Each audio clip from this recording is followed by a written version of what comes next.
Hello and welcome to Civil Service Express. आज हम start कर रहे हैं रिवीजन थ्रू पीवाईक्यू सीरीज़ का सेकंड सब्जेक्ट जो है मॉडर्न इंडियन हिस्ट्री। ये सीरीज़ हम आरएएस प्रीलिम्स 2024-2025 के लिए चला रहे हैं।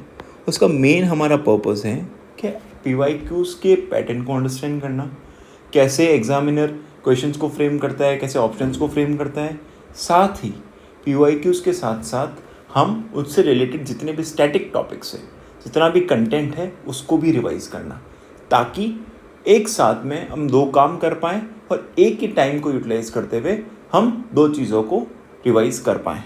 तो स्टार्ट करते हैं आज का सब्जेक्ट मॉडर्न इंडियन हिस्ट्री। पहला टॉपिक है मॉडर्न इंडियन हिस्ट्री का evolution of modern India, emergence of nationalism, intellectual awakening, press, western education, socio religious reforms during the 19th century and various leaders and institutions. इस topic के under में जितने भी PYQs आ रखे हैं हम उनको डिस्कस करेंगे। पहला पीवाईक्यू है 2023 का। Gopal Krishna Gokhale founded servants of India society in the year 1905 में फाइंड की थी गोपाल कृष्ण गोखले ने सर्वेंट्स ऑफ इंडिया सोसाइटी को। ये सोसाइटी कहाँ फाउंड की थी? पुणे महाराष्ट्र के अंदर में। और इसका पर्पस था ट्रेन करना इंडियंस को सोशल वर्क में, ताकि वो समाज की सेवा कर सके। इसमें यंगस्टर्स को ट्रेन किया जाता था सोशल सर्विस के लिए। गोखले के बारे में कुछ चीज़ें देख लेते हैं। गोखले जो थे, गोपाल कृष्ण गोखले, जीके गोखले, ये गांधी के पॉलिटिकल मेंटर थे या पॉलिटिकल गुरु थे। ये सबसे इम्पोर्टेंट बात है गोखले को लेके। गांधी का जो इंडिया में टेन्योर स्टार्ट होता है और उनको जो अफ्रीका के अंदर में हेल्प मिलती है, उसमें गोखले का बहुत बड़ा कंट्रीब्यूशन था। पॉलिटिकल गुरु ऑफ गांधी, ठीक है। गांधी के स्पिरिचुअल गुरु कौन थे वो आप कमेंट में बताइए। दूसरा चीज़ गोखले के बारे में, गोखले मॉडरेट फैक्शन के सबसे बड़े लीडर थे, leader of moderate faction. Moderate faction कौन सा था? कांग्रेस जो थी, इंडियन नेशनल कांग्रेस, दो फैक्शंस में डिवाइडेड थी। पहला था मॉडरेट्स और दूसरा था एक्सट्रीमिस्ट। मॉडरेट की फिलॉसफी थी कि हम प्रेयर और पेटिशन के थ्रू ब्रिटिश गवर्नमेंट को रिक्वेस्ट करेंगे, ब्रिटिश एडमिनिस्ट्रेशन को रिक्वेस्ट करेंगे और उन्हें हमारी प्रॉब्लम्स बताएंगे। तो अगर उन्हें अवेयर किया गया हमारी प्रॉब्लम्स को लेके, तो वो हमारे प्रॉब्लम्स को सॉल्व कर देंगे। उनका ये मानना था कि ब्रिटिश जो हुकूमत है, जो ब्रिटेन में बैठी है, उनको पता नहीं है कि ग्राउंड की रियलिटीज़ क्या है, वो अनअवेयर है कि हमारी प्रॉब्लम्स क्या है। अगर उनको अवेयर करवा दिया जाए तो वो हमारी प्रॉब्लम्स को सॉल्व कर देंगे। उनका फिलॉसफी थी प्रेयर एंड पेटिशन, के रिक्वेस्ट करो उनसे कि वो हमारा काम कर दे। लेकिन एक्सट्रीमिस्ट थे कि नहीं, जो ब्रिटिश हुकूमत है वो हमारे एक्सप्लॉयटेशन के लिए आई है, उनको सब चीज़ पता है कि हमारे साथ क्या एक्सप्लॉयटेशन हो रहा है, वो खुद ही हमारा एक्सप्लॉयटेशन करवा रही है। तो सबसे बेस्ट तरीका है कि हम उनको यहाँ से बाहर खदेड़ दें और हमारा अपना सेल्फ इंडिपेंडेंस या स्वदेशी रूल ले आएँ, जिससे हम अपने एडमिनिस्ट्रेशन को, हमारी सिचुएशंस को बेटर कर सकें। ये थे मॉडरेट्स और एक्सट्रीमिस्ट। एक्सट्रीमिस्ट कौन से? लाल बाल पाल और अरबिंदो घोष। लाल बाल पाल कौन है? लाला लाजपत राय, बाल गंगाधर तिलक और बिपिन चंद्र पाल। तो गोखले की बात करें, पॉलिटिकल गुरु थे गांधी के, मॉडरेट्स के लीडर थे। ये 1902 से लेके 1915 तक member of imperial legislative council भी रहे थे। इंपीरियल लेजिस्लेटिव काउंसिल का मतलब है जो सेंट्रल में काउंसिल बैठती थी उसके मेंबर थे, ठीक है। 1902 से लेके 15 तक, और 15 में इनकी डेथ हो जाती है, जिसके बाद से 15 में इनकी डेथ के बाद ही मॉडरेट्स और एक्सट्रीमिस्ट के बीच में वापस पैक्ट होता है, लखनऊ पैक्ट 1916 का, जिससे वो दोनों वापस साथ में आते थे। गोखले इस चीज़ के सपोर्ट में नहीं थे कि एक्सट्रीमिस्ट को कांग्रेस के फैक्शन में लिया जाए, क्योंकि उनको लगता था कि एक्सट्रीमिस्ट को अगर कांग्रेस के साथ में लिया गया तो ब्रिटिश हुकूमत पूरी कांग्रेस के ऊपर टूट पड़ेगी और उन सबको जेल डाल देगी और कांग्रेस को बैन कर देगी। लेकिन अगर इन दोनों को दूर रखा गया तो मॉडरेट्स अपना काम आसानी से कर सकते हैं। और गोखले 1905 में एक बनारस सेशन होता है, ठीक है, स्वदेशी मूवमेंट के बाद में उसके प्रेसिडेंट भी थे। 1905 के सेशन के प्रेसिडेंट थे, बनारस सेशन के, ठीक है। और उनका एक न्यूज़पेपर था, उनका नाम था, न्यूज़पेपर था उनका द हितवाद या Hitavada, the Hitavada. Social reformer भी थे, ठीक है। ये बात होती है गोपाल कृष्ण गोखले के बारे में, बहुत इंपॉर्टेंट लीडर है मॉडरेट फैक्शन ऑफ कांग्रेस के। सेकंड क्वेश्चन की तरफ बढ़ते हैं। 2021 का क्वेश्चन है, the Rajahmundry social reform association to encourage widow remarriage was founded in 1871 by, ठीक है, एक राजमुंद्री सोशल रिफॉर्म एसोसिएशन थी, आंध्र प्रदेश की एसोसिएशन थी, इसको फाइंड किया था वेर सलिंगम पंतलू, ठीक है, प्रोनाउंसिएशन गलत हो सकता है, सॉरी फॉर डैट। उनका नाम था वेर सलिंगम पंतलू, ठीक है, ये आंध्र प्रदेश के थे। और इन मूवमेंट का, इन रिफॉर्म जो एसोसिएशन था, इसका मेन मुद्दा था कि वो कास्ट डिस्क्रिमिनेशन को एड्रेस करे, इलिटरेसी को एड्रेस करे और वुमेन की पोजीशंस को इम्प्रूव करे। तो ये एक सोशल रिफॉर्म एसोसिएशन थी राजमुंद्री। नेक्स्ट क्वेश्चन की तरफ बढ़ते हैं, जो है 2018 का क्वेश्चन, मैच द फॉलोइंग। सबसे इजी क्वेश्चन होते हैं मैच द फॉलोइंग, क्योंकि अगर आपने इसमें से एक भी पॉइंट सही कर दिया तो आपके सारे पॉइंट्स सही हो जाते हैं। तो इसमें बोला है कि कौन सा इनकरेक्टली मैच्ड है, ठीक है, इनकरेक्टली मैच्ड है। आपको मैं पहले भी 2 लेक्चर्स में बता चुका हूँ कि जब भी आपको करेक्ट या इनकरेक्ट या नॉट करेक्ट आता है तो उस पर सर्कल कर लेना या हाईलाइट कर लेना उस चीज़ को, या फिर जहाँ पे भी ओनली लिखा हुआ आता है, सम, फ्यू, ऐसा कुछ लिखा हुआ आता है स्टेटमेंट्स के अंदर में, तो उसको भी आपको हाईलाइट या सर्कल कर लेना है। क्योंकि majority of the questions wrong होने की जो संभावना होती है वो इन्हीं जगहों पे होती है कि आपको आ रहा होता है आंसर, लेकिन आप करेक्ट और इनकरेक्ट ढंग से पढ़ नहीं पाते हैं, ओनली फ्यू, सम को ढंग से पढ़ नहीं पाते हैं, उन ऑप्शंस को गलत करके आ जाते हैं। तो जब भी ऐसा मिले आपको क्वेश्चन पढ़ते वक्त ही उसको हाईलाइट या सर्कल कर लेना है। तो पहला है सर्वेंट्स ऑफ इंडिया सोसाइटी, अभी हमने देखा 1905 में इस्टेब्लिश की गई थी, किसके द्वारा? गोपाल कृष्ण गोखले के द्वारा, तो ये सही है। सेकंड है social service league. Social service league जो इस्टेब्लिश की गई थी वो इस्टेब्लिश की गई थी 1911 के अंदर में, ठीक है, और इसको इस्टेब्लिश की थी NM जोशी। NM जोशी का पूरा नाम था नारायण मनोहर जोशी। इस सोशल सर्विस लीग का मेन पर्पस था कि जो पुअर और वर्किंग क्लास है उसका अपलिफ्टमेंट करना, पुअर और वर्किंग क्लास के लिए काम करते थे। जो NM जोशी थे वो वर्किंग क्लास के लिए सबसे ज़्यादा काम करते हुए दिखते हैं आपको। पूरे NM लोखंडे और NM जोशी दोनों वर्किंग क्लास के लिए सबसे ज़्यादा काम करेंगे और ट्रेड यूनियंस के लिए सबसे ज़्यादा काम करते हुए दिखेंगे हमारी मॉडर्न इंडियन हिस्ट्री में। नेक्स्ट है सेवा समिति। सेवा समिति ये भी सोशल रिफॉर्म ऑर्गेनाइजेशन थी, उसको इस्टेब्लिश किया गया था 1914 के अंदर और HN कुंजरू द्वारा, HM नहीं HN कुंजरू। HN कुंजरू का नाम है हृदयनाथ कुंजरू। आपको कमेंट में ये बताना है HN कुंजरू पोस्ट इंडिपेंडेंस कौन सी कमिटी या कमीशन के मेंबर थे। बहुत इंपॉर्टेंट कमीशन था हमारा, उसमें से कौन सी कमिटी या कमीशन के मेंबर थे? हृदयनाथ कुंजरू। तो ये सेवा समिति इनके द्वारा इस्टेब्लिश की गई थी। जो फोर्थ ऑप्शन है सोशल रिफॉर्म एसोसिएशन, ये ऑप्शन रॉन्ग है क्योंकि इसको इस्टेब्लिश श्रीराम वाजपेयी ने नहीं किया था, इसको इस्टेब्लिश किया गया था RG भंडारकर, जिनका नाम था पूरा राम कृष्ण गोपाल भंडारकर, ठीक है।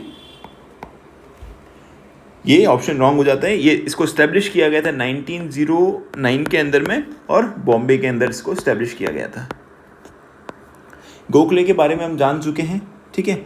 HN कुंजरू के बारे में ज़्यादा इन्फॉर्मेशन नहीं है, लेकिन उनके वो एक कमेटी के मेंबर थे या कमीशन के मेंबर थे, वो आपको मुझे बताना है, ठीक है। वो सबसे इम्पॉर्टेंट है उनकी हिस्ट्री को लेके। अब 2 लोगों के बारे में हम देख लेते हैं। 2 लोग कौन से हैं? पहले हैं NM जोशी, इसको मिटा देते हैं पहले, और दूसरे हैं RG भंडारकर, ठीक है।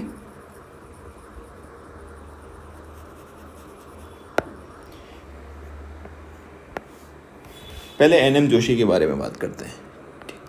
NM जोशी ने सबसे इम्पोर्टेंट ऑर्गेनाइजेशन थी लेबर्स के लिए all India trade union Congress AITUC, इसको फाउंड किया था 1920 के अंदर में, ठीक है। और उन्होंने एक और ऑर्गेनाइजेशन फाइंड की थी जिसको बोलते हैं workers welfare league. Workers welfare league को भी इन्होंने फाउंड किया था। ये जो सेंट्रल लेजिस्लेटिव असेंबली थी उसके भी मेंबर थे, member of central legislative assembly, ठीक है। और सबसे मेन काम इनका ये था कि इन्होंने वर्कर्स के अपलिफ्टमेंट के लिए काम किया था। एन.एम. जोशी और एन.एम. लोखंडे दोनों का आपको नाम मिलेगा हिस्ट्री के अंदर, ये दोनों वर्कर्स के वेलफेयर के लिए सबसे ज़्यादा काम करते हुए मिलेंगे। अब दूसरे व्यक्ति थे आर.जी. भंडारकर, रामकृष्ण गोपाल भंडारकर, ठीक है, ये भी बहुत इंपॉर्टेंट फिगर रही हमारी हिस्ट्री में।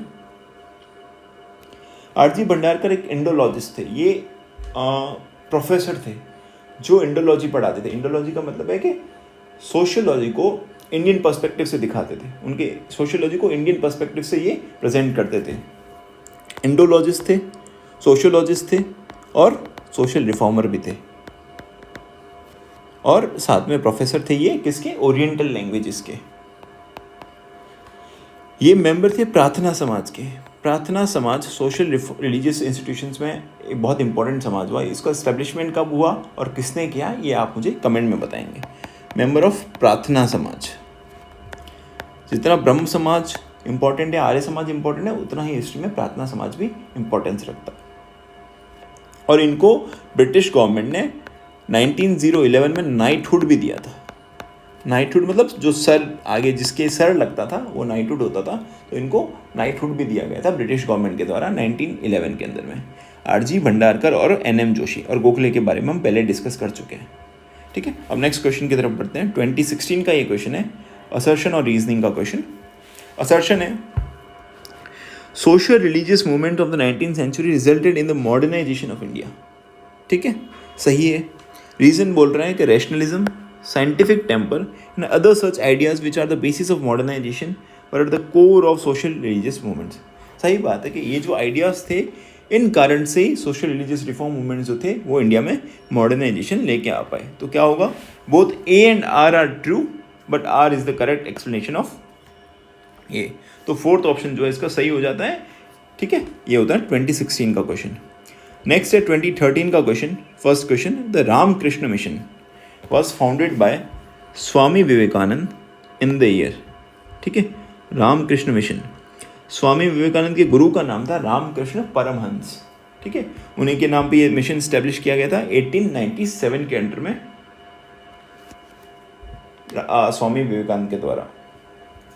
अब इस क्वेश्चन के अंदर इंपॉर्टेंट, रामकृष्ण मिशन का जो मेन पर्पस था कि तो वेदांतिक टीचिंग, वेदांता की जो टीचिंग्स थी, वेदों की जो टीचिंग्स थी वो पब्लिक तक पहुंचाई जाए, और जो वेद है और साथ में जो मॉडर्न एजुकेशन आ चुकी है, जो मॉडर्न साइंटिफिक टेम्पर आया, उन दोनों को मिक्स करके लोगों को प्रोपोगेट किया जाए।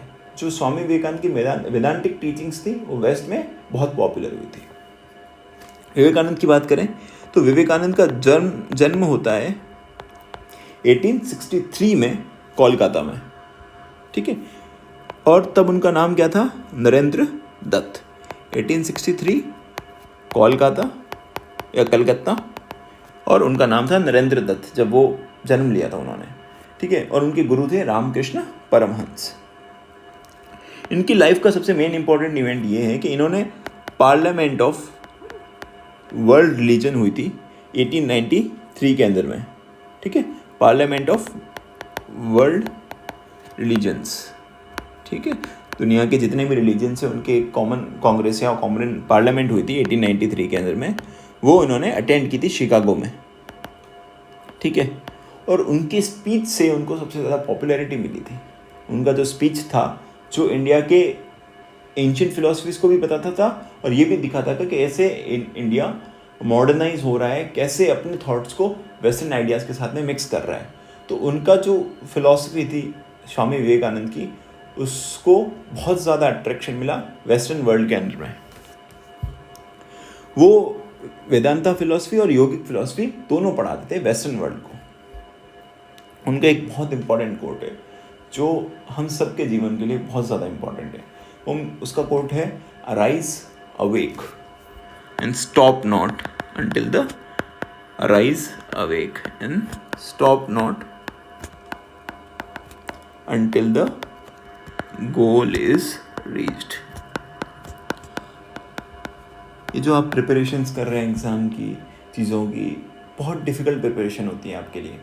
आपको बहुत स्ट्रगल से जूझना पड़ता है, तो शायद किसी को पता भी नहीं होगा, सिर्फ आपको पता होगा। लेकिन उन स्ट्रगल को आपको कंटिन्यू रखना पड़ेगा, आपको हर दिन उठना पड़ेगा, हर दिन जागना पड़ेगा और बढ़ते रहना पड़ेगा जब तक आप अपने गोल को अचीव ना कर लो।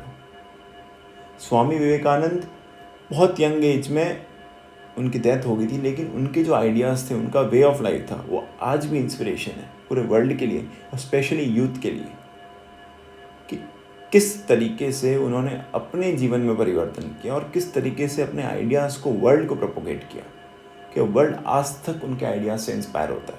आपको भी वही चीज़ करनी है। आप जो कर्म कर रहे हो, जो कार्य कर रहे हो, उसको करते रहना है जब तक आप अपने गोल तक नहीं पहुंच जाते हैं। तो बढ़ते हैं नेक्स्ट क्वेश्चन की तरफ, जो है 2013 का सेकंड क्वेश्चन।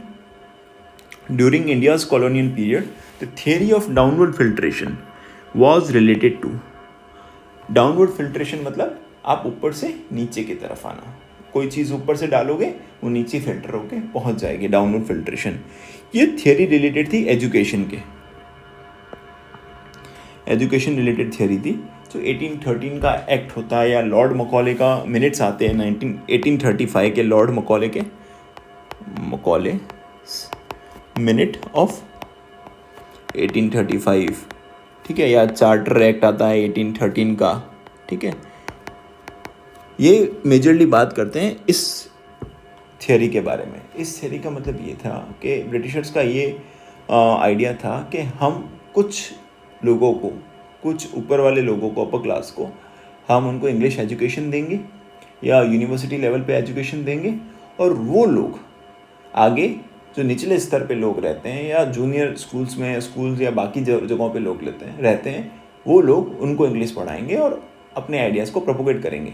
इनका मतलब फंडा ये था कि अगर हम ऊपर के कुछ लोगों को इंग्लिश सिखा देंगे ना, जैसे ये ब्रिटिश एम्पायर है, ये ब्रिटिश क्राउन है, ठीक है, ये ब्रिटिश क्राउन है, तो ये बोले हम ऊपर के कुछ लोगों को सिखा देंगे और ये जो बाकी ऊपर वाले लोग हैं ये नीचे अपने आप प्रोपोगेट करते रहेंगे इंग्लिश को।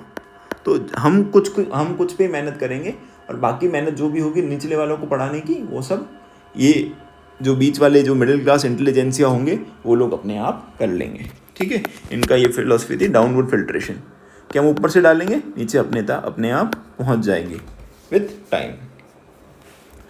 ब्रिटिशर्स खुद एफर्ट नहीं डालना चाहते थे कि हाँ वो पूरी पब्लिक को पढ़ाए, सिटीजन्स की एजुकेशन की रिस्पॉन्सिबिलिटी ले, इसलिए वो लिमिटेड लोगों की रिस्पॉन्सिबिलिटी लेना चाहते थे और बाकी रिस्पॉन्सिबिलिटी उन्हीं लिमिटेड लोगों पर डाल देना चाहते थे। तो बढ़ते हैं नेक्स्ट क्वेश्चन की तरफ। लॉर्ड मकॉले के मिनट्स क्या हैं वो आप एक बार देख लेना, और जितने भी एजुकेशन रिलेटेड रिफॉर्म्स आए हैं आपको अच्छे से देखना है, क्योंकि अभी तक एजुकेशन और प्रेस रिलेटेड जो क्वेश्चन है अभी तक उसको इतना एक्सप्लोर नहीं किया गया है। तो आपको वो चीज़ें अच्छे से पढ़नी है और उसमें से क्वेश्चंस आने की संभावना है। और सबसे पहला एक और चीज़ बता दो, जो सबसे पहला ब्रिटिशर्स ने इनिशिएटिव लिया था कि हम एजुकेशन के लिए कुछ करेंगे, तो वो था 1813 के एक्ट में। उन्होंने बोला कि हम 1 लाख रुपए रखेंगे एजुकेशन के लिए। उन्होंने प्रोविजन तो बनाया 1 लाख का, लेकिन कभी उसे खर्च ही नहीं किया। तो ये था ब्रिटिश का education related efforts. Next question है 2013 का थर्ड क्वेश्चन। इसमें मैच द फॉलोइंग क्वेश्चन है। इसमें एडिटर्स के नाम दे रखे हैं और वो कौन से मैगजीन से एसोसिएटेड थे वो दे रखा है। तो सबसे पहले ऐसे दंगे जो थे वो सोशलिस्ट मैगजीन जो थी उससे एसोसिएटेड थे, ऐसे दंगे, ठीक है। नेक्स्ट है मुजफ्फर अहमद थे नवयुग मैगजीन से रिलेटेड थे, मुजफ्फर अहमद, ठीक है। फिर आते गुलाम हुसैन रिलेटेड थे इनकलाब मैगजीन से, और एम सिंगारवेलू ये रिलेटेड थे लेबर किसान गजेट से रिलेटेड। ये चीज़ें आपको याद ही करनी पड़ेगी कि कौन सा न्यूज़पेपर का फाउंडर कौन था या उसका कोई इम्पोर्टेंट एडिटर कौन था। इसको आपको एक बार ऑथेंटिक जो भी सोर्सेस होते हैं उससे देखना ही पड़ेगा, और जो भी एक इम्पॉर्टेंट लिस्ट होगी न्यूज़पेपर की वो मैं आपको टेलीग्राम पे शेयर कर दूंगा। टेलीग्राम चैनल को आप लिंक में दे रखा होगा आपको डिस्क्रिप्शन में, वहाँ से ज्वाइन कर सकते हो, या फिर सीधा ये चीज़ सर्च करके CSC_RA सर्च करके भी आप ज्वाइन कर सकते हो। तो इसका ऑप्शन क्या हो जाएगा, 2 हो जाएगा इसका ऑप्शन, 4, 1, 2 and 3, ठीक है। नेक्स्ट क्वेश्चन की तरफ बढ़ते हैं। 2012 का क्वेश्चन है, who is considered as the first modern man of India. आप प्रीवियस लेक्चर में देखेंगे कि मैंने पॉलिटी के 2013 तक के क्वेश्चन लिए थे, लेकिन मॉडर्न इंडियन हिस्ट्री में मैंने बहुत पहले के भी क्वेश्चंस लिए हैं। रीज़न ये था कि मॉडर्न इंडियन हिस्ट्री में इतनी वैरायटी ऑफ क्वेश्चंस अवेलेबल नहीं है 2013 में। हर साल बहुत कम क्वेश्चंस आते हैं मॉडर्न इंडियन हिस्ट्री से, तो आपको वो पैटर्न समझाने में बहुत मुश्किल हो रही थी, और साथ में ही आपको समझा नहीं पा रहे थे कि वो चीज़ों को कैसे अलग अलग एरियाज़ में उन्होंने कैसे क्वेश्चंस को फ्रेम किया है। इसलिए हमने ज़्यादा ईयर्स के क्वेश्चन लिए ताकि आप समझ पाओ कि क्वेश्चंस कैसे फ्रेम हो रहे हैं और किन किन एरियाज़ में कितना डीप वो लोग पूछ रहे हैं। ठीक है, इसलिए इसमें 2012 का भी क्वेश्चन हमने लिया और उसके पहले वाले भी क्वेश्चंस लिए हैं हमने। तो who is considered the first modern man of India? ठीक है, आधुनिक पुरुष कौन था भारत का सबसे पहला? तो वो थे राजा राम मोहन ने। उनको आधुनिक पुरुष क्यों बोला गया? कि ये वो व्यक्ति थे जिन्होंने इंडिया में सोशल रिफॉर्म्स लाने की जो प्रथा है या जो सीरीज़ है उसको चालू किया था। ये सबसे पहले व्यक्ति थे जिन्होंने जो इंडिया की कंजर्वेटिव सोसाइटी थी उनके अगेंस्ट जाना स्टार्ट किया और नए रिफॉर्म्स इंट्रोड्यूस किए। इन्होंने ब्रिटिशर्स को रिक्वेस्ट किए, उनके साथ में काम किया और इंडिया में बहुत सारे नए रिफॉर्म्स लेके आए। तो इनके बारे में कुछ पढ़ लेते हैं। इनको फादर ऑफ इंडियन रेनेसा भी बोला जाता है। ठीक है, फादर ऑफ इंडियन रेनेसा, ठीक है, या रेनेसांस। इनका सबसे बड़ा कंट्रीब्यूशन था कि इन्होंने सती को अबॉलिश किया था 1829 में। इनके एफर्ट से सती अबॉलिशन एक्ट आता है, अबॉलिशन ऑफ, जो ब्रिटिश गवर्नमेंट के द्वारा पास किया गया था, अबॉलिशन ऑफ सती इन 1829 1828 में। ठीक है, 1829 है। 1828 में इनके द्वारा ब्रह्म समाज की स्थापना की जाती है। ब्रह्म समाज का गोल था कि जो ट्रू टीचिंग्स है सनातन धर्म की, हिंदुओं की, उनको पढ़ाया जाए, साथ में women, child education related reforms लाए जाए सोसाइटी के अंदर में। तो ये चाइल्ड मैरिज के अगेंस्ट थे, वुमेन एजुकेशन के सपोर्ट में थे, सती के अगेंस्ट में थे, विडो रीमैरिज के सपोर्ट में थे, और बहुत सारे जो लोकल लेवल पे रिफॉर्म्स होते थे उनकी चीज़ों के सपोर्ट में थे।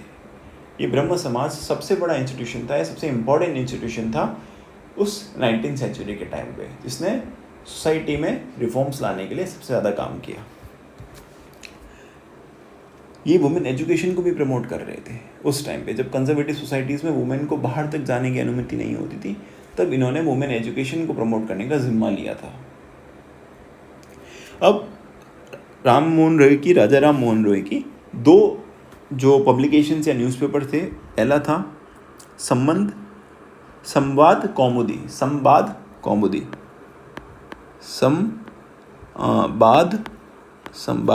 कौमुदी। ये जो था इनका बंगाली में एक न्यूज़पेपर आता, संवाद कौमुदी। ठीक है, और एक उनका पर्शियन में आता था, उसका नाम था मिरात उल अकबर, पर्शियन। ठीक है, ये उनके न्यूज़पेपर थे। आपको ये बताना है कि राम मोहन रॉय को राजा का टाइटल किसने दिया, ये आपको कमेंट में बताना है। और राजा राम मोहन रॉय की मृत्यु 1833 में हो गई थी। ठीक है, इसके बाद भी ब्रह्म समाज कंटिन्यू रहता है, उसमें देवेंद्रनाथ टैगोर है और भी लोग जुड़ते जाते हैं, जिससे जो लोग सोशल रिफॉर्म्स के एरियाज़ में काम करते हैं। नेक्स्ट क्वेश्चन की तरफ बढ़ते हैं। 2010 का ये क्वेश्चन है कि the first 3 universities in India was, जो कलकत्ता, मद्रास और बॉम्बे, वो established in which year? 3 university India की सबसे पहले कौन से साल में एस्टेब्लिश की गई थी? तो वो एस्टेब्लिश की गई थी 1857 में। ठीक है, ये 3 यूनिवर्सिटीज़ हैं जो 1857 में एस्टेब्लिश की गई थी। ठीक है, 1853-54 में एक रिफॉर्म आता है एजुकेशन में, और बहुत इंपॉर्टेंट रिफॉर्म होता है। वो कौन सा था रिफॉर्म, वो आपको मुझे कमेंट में बनाना है। 1852-53 में एक रिफॉर्म आता है। ठीक है, ये कौन सा रिफॉर्म था एजुकेशन के अंदर में, ये आप मुझे कमेंट में बताएंगे। आपको एजुकेशन और प्रेस वाला सेक्शन खुद से कम्प्लीटली पढ़ना पड़ेगा, क्योंकि उसके अंदर हर जैसे प्रोग्रेसिव स्टेप्स होते हैं कि आपको एक चीज़ को पढ़ने के लिए आपको प्रीवियस पता होना चाहिए, ज़रूरी है, और उसके बाद में क्या होता है वो भी पता होना ज़रूरी है, क्योंकि ब्रिटिश गवर्नमेंट जो थे प्रोग्रेसिव स्टेप्स ले रही थी। तो अगर आपको मैं बीच में एक कोई चीज़ समझा दूंगा तो शायद चीज़ें याद नहीं रह पाएगी, इसलिए आप उसको प्रोग्रेसिवली पढ़ो, शुरू से लेकर अंत तक उनके क्या क्या रिफॉर्म्स होते हैं और क्या क्या एक्शंस होते हैं वो सब पढ़ना एक बार। नेक्स्ट है 2010 का second question, the greatest Parsi social reformer of the 19th century was. 19th century कौन सी? 1801 से लेके 1900 तक। तो कौन थे? शाह जमशेदजी टाटा नहीं थे, वो बाद में आते हैं, ठीक है। रुस्तम बहराम जी भी नहीं, नवलजी टाटा ये बिजनेसमैन से ज़्यादा थे, ठीक है। तो सबसे इम्पॉर्टेंट सोशल रिफॉर्म थे वो थे बहराम जी एम मलाबारी। आंसर होगा इसका डी सही। इनका सबसे बड़ा कंट्रीब्यूशन क्या था सोशल रिफॉर्म्स के अंदर में? एक एक्ट आती है एज ऑफ कंसेंट एक्ट, इन्होंने हर एरियाज़ में काम किया, चाइल्ड मैरिज, वुमेन एजुकेशन, हर चीज़ में उन्होंने काम किया बहराम जी एम मलाबारी ने। लेकिन इनका सबसे बड़ा कंट्रीब्यूशन था कि इनके एफर्ट्स के कारण ब्रिटिश गवर्नमेंट पास करती है age of consent act of 1891। इस एक्ट में होता क्या है कि जो चाइल्ड मैरिज की, जो बच्चों के मैरिज की एज होती है उसको बढ़ाया जाती है, और जो लड़कियों की मैरिज की एज होती है उसको बढ़ा के किया जाता है 12 साल। मतलब अगर मिनिमम एज कर देगी, minimum age for girl marriage, ठीक है। अगर किसी भी लड़की की शादी करनी है तो 12 साल की उम्र को मिनिमम कर दिया गया था, एज ऑफ कंसेंट एक्ट 1891। अगर इससे कम उम्र की शादी होती तो शादी इलीगल होगी, ठीक है। ये 2010 Bahram G M मलाबारी। Next question है 2008 का, what was the common among ब्रह्म समाज, ठीक है। हम ब्रह्म समाज के बारे में देख चुके हैं, रामकृष्ण मिशन इसके बारे में देख चुके हैं, और वो है आर्य समाज। आर्य समाज का रिलेशन राजस्थान से भी रहा है, इसके बारे में हम आगे देखेंगे। आर्य समाज की जो स्थापना की गई थी स्वामी दयानंद सरस्वती के द्वारा की गई थी, और इन तीनों मिशंस के एक कॉमन चीज़ ये थी कि तीनों ने कोई भी पॉलिटिकल मिशन लॉन्च नहीं किया था, मतलब कोई भी इनका पॉलिटिकल मोटिव्स नहीं थे डायरेक्टली, लेकिन इनके एफर्ट्स के कारण लोगों में पेट्रियोटिज्म की भावना, पेट्रियोटिक जो फीलिंग्स थी वो डेवलप हुई थी, देश के प्रति समर्पण की जो भावना होती है वो डेवलप हुई थी, ठीक है। इन तीनों के एफर्ट्स के कारण इन्होंने डायरेक्टली कोई पॉलिटिकल मिशन लॉन्च नहीं किया था, लेकिन इनके जो इनडायरेक्ट एफर्ट्स थे, जो रिलीजियस रिफॉर्म्स के, एजुकेशन के, मैरिज रिलेटेड रिफॉर्म्स के, तो इस कारण से लोगों में एक एकता की भावना डेवलप हुई थी, ठीक है। इसका ऑप्शन होगा फर्स्ट। आर्य समाज के बारे में और स्वामी दयानंद सरस्वती के बारे में हम आगे देखेंगे। नेक्स्ट क्वेश्चन है 1999। तो इसमें यह है कि who amongst the first among the following first use the word Swaraj and accepted Hindi as the national language, ठीक है। अभी हमने किसकी बात की? स्वामी दयानंद सरस्वती की। तो स्वामी दयानंद थे, उन्होंने ही सबसे पहले स्वराज की बात की थी, सबसे पहले जो वर्ड स्वराज था उन्होंने यूज़ किया, और उन्होंने हिंदी और संस्कृत को नेशनल लैंग्वेज देने का, नेशनल लैंग्वेज की दर्जा देने की बात की थी। तो दयानंद सरस्वती के बारे में आप देखो, 1999 में क्वेश्चन आता है और उसके बाद में 2008 में भी क्वेश्चन आता है। जब भी देखो आरएस के एग्जाम्स बहुत लिमिटेड टाइम के लिए हुए थे, तो जब भी PYQs आए ना, तो आप देखोगे सर्वेंट्स ऑफ इंडिया सोसाइटी का क्वेश्चन पहले भी आया गोपाल कृष्ण गोखले से रिलेटेड, उसके बाद में फिर से आता है। प्रीवियस हमने लेक्चर्स में देखा था कैग हर साल रिपीट हो रहा था किसी न किसी तरीके से। तो अब जब भी आप PYQs को देखते हो, उनको एनालाइज करते हो, तो उससे आपके बहुत सारे क्वेश्चंस या तो सॉल्व हो जाते हैं डायरेक्टली, नहीं तो इनडायरेक्टली उनके ऑप्शंस एलिमिनेट हो जाते हैं। तो वो आपको 15, 20, 25 क्वेश्चंस जो थे ईजीली आपको मिल जाते हैं और 15-20 नंबर आपको बेनिफिट करके चले जाते हैं। इसलिए इंपॉर्टेंट है कि आप PYQs को अच्छे से देखो और उनको एनालाइज करो। आप सिर्फ एक ऑप्शन को एनालाइज नहीं करना है, आपको तिलक जैसे ये ऑप्शन आए तो आपको राजा राम मोहन रॉय के बारे में पता होना चाहिए, आपको रॉय के बारे में बात कर चुके हैं, आपको दयानंद सरस्वती के बारे में पता होना चाहिए, आपको विवेकानंद के बारे में पता होना चाहिए, आपको तिलक के बारे में पता होना चाहिए। अगर आपको एक ऑप्शन सही है तो, लेकिन 3 ऑप्शन जो बचे हैं उनके बारे में आपको आइडिया होना चाहिए। तो दयानंद सरस्वती के बारे में बात करते हैं। जो दयानंद सरस्वती थे, उनका जो ओरिजिनल नेम था, ये तो उनका संन्यास के बाद का नेम होगा दयानंद सरस्वती, लेकिन जो उनका ओरिजिनल नेम था वो था मूल शंकर, ठीक है। उन्होंने सबसे इम्पोर्टेंट काम किया था वो था 1875 के अंदर में आर्य समाज की स्थापना। आर्य समाज की स्थापना। आर्य समाज भी सोशल रिफॉर्म्स के बारे में बात करता था, लेकिन आर्य समाज उतना प्रोग्रेसिव नहीं था जितना आपको ब्रह्म समाज मिलेगा या फिर जितना रामकृष्ण मिशन मिलेगा। आर्य समाज बात करता था बैक टू वेदास की, कि हमको जो वैदिक लाइफस्टाइल थी और वैदिक जो टीचिंग्स थी उसकी तरफ बढ़ने की ज़रूरत थी। वो बैक टू वेदास की बात करता था। वो बात ये करता था कि जो भी लोग कन्वर्ट हो चुके हैं, जिन हिंदुओं ने मुस्लिम धर्म को कन्वर्ट कर लिया, क्रिश्चियन धर्म को अपना लिया, हमको उनको वापस हिंदुत्व में लाने की ज़रूरत है। तो वो ये बात कर रहे थे कि जो भी कन्वर्टेड हो चुके हैं मुस्लिम रिलीजन में या क्रिश्चियन रिलीजन्स में, उनको वापस हिंदुज़म में लाने की ज़रूरत है। और इसी के काउंटर में मुस्लिम्स ने तंजीम मूवमेंट स्टार्ट किया, जिसमें उन्होंने ये किया कि जो भी कन्वर्ट हो रहे हिंदुओं में, हमें उनको वापस मुस्लिम्स बनाने की ज़रूरत है। ठीक है, तो ये मूवमेंट स्टार्ट होता है कन्वर्जन का। जो भी कन्वर्ट हो चुके थे उनको वापस हमने अपने फोल्ड में लाना है, दोनों तरफ से। जो स्वामी दयानंद सरस्वती और जो आर्य समाज था, वो आइडियल वर्शिप को अपोज करता था।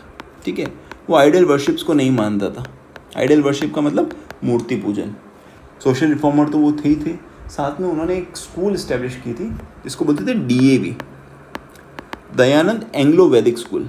जैसे अभी हमने बात की कि वो ब्रह्म समाज इतने मॉडर्न नहीं थे, ठीक है, लेकिन वो इंग्लिश लैंग्वेज के खिलाफ नहीं थे, वो वेस्टर्न एजुकेशन के खिलाफ नहीं थे, वो वेस्टर्न एजुकेशन को सपोर्ट करते थे। वो बोलते थे कि जो हमारी वैदिक एजुकेशन है उसके साथ साथ में हमें वेस्टर्न एजुकेशन भी देनी पड़ेगी, नहीं तो हम पीछे रह जाएंगे। इसी पर्पज़ से उन्होंने DAV स्कूल लॉन्च किया, दयानंद एंग्लो वैदिक स्कूल, जहाँ पे वेस्टर्न एजुकेशन भी दी जाएगी, साथ में वैदिक एजुकेशन भी दी जाएगी। DAV स्कूल था उनका। और नेक्स्ट उनके जो वर्क थे कि उन्होंने कहा कि आपको हिंदी और संस्कृत दोनों को नेशनल लैंग्वेज बनाना है। यहाँ पे हमने सिर्फ हिंदी की बात की, लेकिन वो हिंदी और संस्कृत दोनों को बोलते थे कि दोनों को हमको नेशनल लैंग्वेज बनाना है। क्योंकि बैक टू वेदास की बात कर रहे हैं तो वो संस्कृत को भी उतनी ही महत्व दे रहे हैं, ठीक है, नेशनल लैंग्वेज की बात कर रहे हैं, ठीक है। और सब हमने बात की थी इनका कनेक्शन राजस्थान से भी था। तो जो इनकी मृत्यु होती है वो होती है 1883 या 1883 के अंदर में, राजस्थान के अजमेर में। कहते हैं कि इनको जहर दे के इनकी मार दिया गया था, इनके जहर के कारण इनकी मृत्यु हो गई थी। 1883 में अजमेर में ये डेथ हो जाती है इनकी, ठीक है, after being poison, that is the speculations. ठीक है, बढ़ते हैं नेक्स्ट क्वेश्चन की तरफ। यहाँ पे कंप्लीट होता है स्वामी दयानंद सरस्वती। 1996 का एक क्वेश्चन है। इन 1889 a committee was set up in Britain to gain support for the Congress. Who amongst the following was its president? ठीक है, इनका प्रेसिडेंट कौन था? तो इनका प्रेसिडेंट जो था वो था विलियम डिग्बी करके एक व्यक्ति थे, वो इनके प्रेसिडेंट थे। ये कमेटी कब सेटअप होती है? 1889 के अंदर में। तो कांग्रेस का इस्टेब्लिशमेंट होता है, आपको पता है कि 1885 के अंदर में। कांग्रेस का इस्टेब्लिशमेंट कौन करता है? करते हैं A.O. ह्यूम, ठीक है। और सबसे पहली जो इनका कांग्रेस के जो प्रेसिडेंट बनते हैं वो बनते हैं W.C. बैनर्जी, ठीक है। W.C. बैनर्जी सबसे पहले कांग्रेस के प्रेसिडेंट बनते हैं, ठीक है। तो 1885 में इस्टेब्लिशमेंट के बाद में कांग्रेस अपने आइडियाज़ को लोगों की तरफ पहुंचाना चाहती थी, तो इसके लिए उनको ब्रिटेन में भी सपोर्ट की ज़रूरत थी। तो उन्होंने 1889 में एक कमेटी बनाई, लंदन कमेटी, ब्रिटिश कमेटी या ब्रिटेन कमेटी, जो उन्होंने इस्टेब्लिश की ब्रिटेन में, ताकि कांग्रेस के लिए सपोर्ट लिया जा सकता है। और उसके चेयरमैन थे विलियम डिग्बी। अब ये जो 3 बाकी ऑप्शन दे रखे नाम, ये भी बड़े इंपॉर्टेंट है कांग्रेस की जर्नी के अंदर। पहले आते sir W. Wedderburn, William Wedderburn, ठीक है। ये 1889 में कांग्रेस के प्रेसिडेंट थे, ठीक है। एक बार ये 1889 में कांग्रेस के प्रेसिडेंट थे और एक बार 1910 में भी ये कांग्रेस के प्रेसिडेंट थे। जो 1889 का सेशन होता है वो है बॉम्बे सेशन। इनिशियली जो आपको 5 सेशंस है कांग्रेस के, 5-6 सेशंस, आपको उनको देखना है कि उनकी लोकेशन क्या थी और उनके चेयरमैन कौन थे। तो ये फॉरेन चेयरमैन थे, मतलब वो इंडियन नहीं थे, एक फॉरेनर थे जो कांग्रेस के चेयरमैन बने थे। आपको मेन फैक्ट याद रखना है कि A.O. ह्यूम ने कांग्रेस को इस्टेब्लिश किया था 85 के अंदर में। ये कांग्रेस के चेयरमैन नहीं थे, चेयरमैन जो फर्स्ट सेशन था उसके चेयरमैन थे WC बनर्जी। विलियम वेडरबर्न जो थे 1889 में कांग्रेस के चेयरमैन थे, ठीक है। सेकंड आते हैं Dadabhai Naoroji, the grand old man of India, ठीक है। इनको grand old man of India भी बोलते हैं। बड़े जो मॉडरेट्स हो या एक्सट्रीमिस्ट हो, कांग्रेस के कोई भी सेक्शन वाले लोग, तो सब लोग इनकी बहुत इज्जत करते थे। ये एक पारसी सोशल रिफॉर्मर्स थे, इन्होंने पारसी के लिए भी बहुत ज़्यादा सोशल रिफॉर्म्स का काम किया था। ये 3 टाइम कांग्रेस के प्रेसिडेंट रह चुके थे। और जो फर्स्ट WC बनर्जी प्रेसिडेंट थे, जैसे फर्स्ट WC बनर्जी थे तो 1886 के अंदर में, सेकंड प्रेसिडेंट दादा भाई नारोजी थे, ठीक है। और ये 3 बार प्रेसिडेंट रह चुके थे कांग्रेस के। एक बार 1906 जब कांग्रेस और मॉडरेट और एक्सट्रीमिस्ट में जब टसल चल रहा था, तब भी 1906 में दादा भाई नारोजी को प्रेसिडेंट बनाया गया था। अब इन क्वेश्चन के साथ में हम एक और फैक्ट देख लेते हैं कि कांग्रेस में उसके बिफोर इंडिपेंडेंस, स्टैब्लिशमेंट से लेके बिफोर इंडिपेंडेंस, कौन कौन से फॉरेन प्रेसिडेंट्स रहे या प्रेसिडेंट्स रहे हैं जो फॉरेन ओरिजिन के थे, ठीक है। ये है foreign presidents of INC।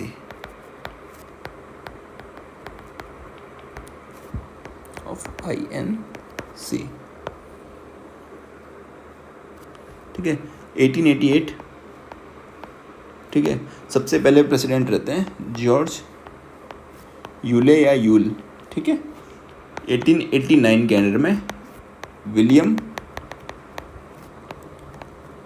Wedderburn, ठीक है, विलियम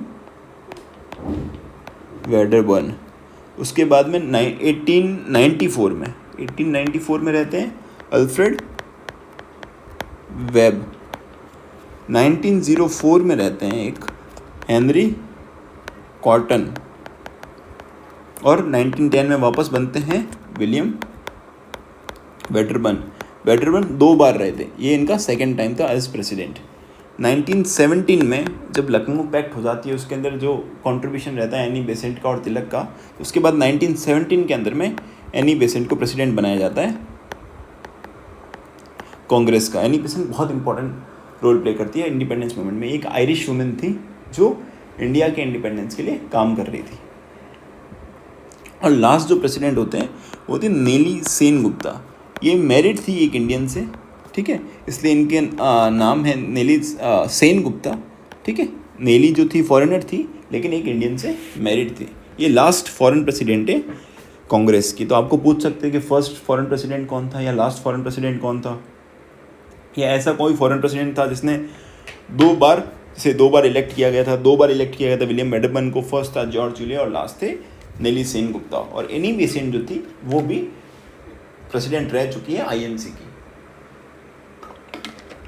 नेक्स्ट क्वेश्चन की तरफ बढ़ते हैं। अब है नया topic, the freedom struggle, Indian national movement, its various stages, streams and important contributions from different parts of the country, ठीक है। इसमें मेजरली फ्रीडम स्ट्रगल जो स्टार्ट हो जाता है उस बारे में बात करेंगे। अलग मूवमेंट्स, अलग अलग जो मूवमेंट्स होते हैं उनसे रिलेटेड जो क्वेश्चन आ रखे हैं उसको देखेंगे।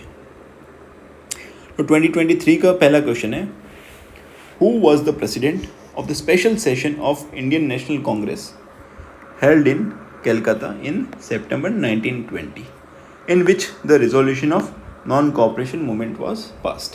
देखो, पहली बात क्या कि स्पेशल सेशन की, जब भी कांग्रेस का नॉर्मल सेशन होता था वो होता था दिसंबर में। जो नॉर्मल सेशन होगा वो दिसंबर में होता था, हर साल के दिसंबर में होगा और एक अलग लोकेशन पे होगा। जो ये स्पेशल सेशन होते थे वो साल में कभी भी बुलाए जाते थे किसी स्पेशल पर्पस के लेके, ठीक है। जैसे इस सेशन का पर्पस क्या था कि नेशनल नॉन कोऑपरेशन जो मूवमेंट था उसका रिजोल्यूशन को पास करना था ताकि नॉन कोऑपरेशन मूवमेंट को चालू किया जा सके।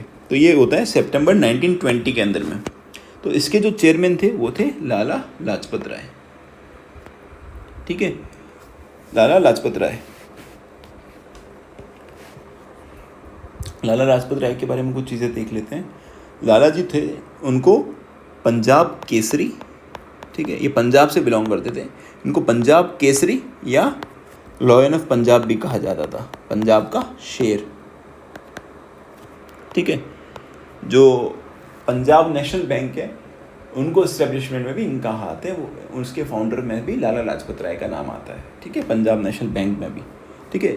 ये लॉयन ऑफ पंजाब या पंजाब केसरी थे, ये उस ट्रायो का हिस्सा थे जिसको हम बोलते हैं लाल बाल पाल, या ट्रायो या ट्रिनिटी बोलते हैं या तिकड़ी बोलते हैं, वो तिकड़ी का हिस्सा थे लाल बाल पाल, लाला लाजपत राय, बाल गंगाधर तिलक और बिपिन चंद्र पाल, लाल बाल पाल, ठीक है। ये स्वदेशी के सबसे बड़े प्रीचर थे। जैसे हमने बात की कि स्वदेशी मूवमेंट में एक्सट्रीमिस्ट एक्टिव थे, तो जो एक्सट्रीमिस्ट थे उनमें से एक ये थे, और ये प्रीच करते थे स्वदेशी की। स्वदेशी का मतलब ये हुआ कि सेल्फ रूल, कि हमारे देश के ऊपर हमारा खुद का रूल होना चाहिए, ना कि किसी एक फॉरेन कंट्री का या फॉरेन एंटिटी का रूल होना चाहिए। इन्होंने भी एक सोशल एसोसिएशन को एस्टेब्लिश किया जिसको बोलते थे servants of people society. Servants of India कौन लॉन्च करता है? गोपाल कृष्ण गोखले, और ये लॉन्च करते हैं सर्वेंट्स ऑफ पीपल, ठीक है, सर्वेंट्स ऑफ पीपल सोसाइटी को ये इस्टेब्लिशमेंट करते हैं। एक 1923 के अंदर में स्वराज पार्टी इस्टेब्लिश होती है, बहुत इंपॉर्टेंट, उसके बारे में भी आपको बहुत बार क्वेश्चन आ रखे हैं। 1923 में एक स्वराज पार्टी इस्टेब्लिश होती है, ठीक है, तो उनसे भी ये एसोसिएटेड थे। स्वराज पार्टी कौन इस्टेब्लिश करता है? CR दास और मोतीलाल नेहरू। स्वराज पार्टी जो है इस्टेब्लिश होती है, एक बार उसको यहाँ लिख देता हूँ मैं, CR दास प्लस मोतीलाल नेहरू, CR दास उसके चेयरमैन थे। ये इस्टेब्लिशमेंट क्यों होती है कि आप जब NCM को चौरा-चौरी इंसिडेंट बाद में एंड किया जाता है, तो कांग्रेस का एक फैक्शन डिमांड कर रहा था कि हम असेंबली इलेक्शन में पार्टिसिपेट करते हैं, लेकिन एक अदर फैक्शंस था जो जवाहरलाल नेहरू थे और जो यंगस्टर्स थे, वो नहीं चाहते थे कि आप असेंबली में पार्टिसिपेट करो। उनका ये कहना था कि अगर आप असेंबली में पार्टिसिपेट करोगे तो जो हमने लोगों के अंदर ये उत्साह भरा है, लोगों के अंदर ये आज़ादी की, ये जो ब्रिटिशर्स के खिलाफ जो हमने ये उत्साह भरा है, ये ख़त्म हो जाएगा।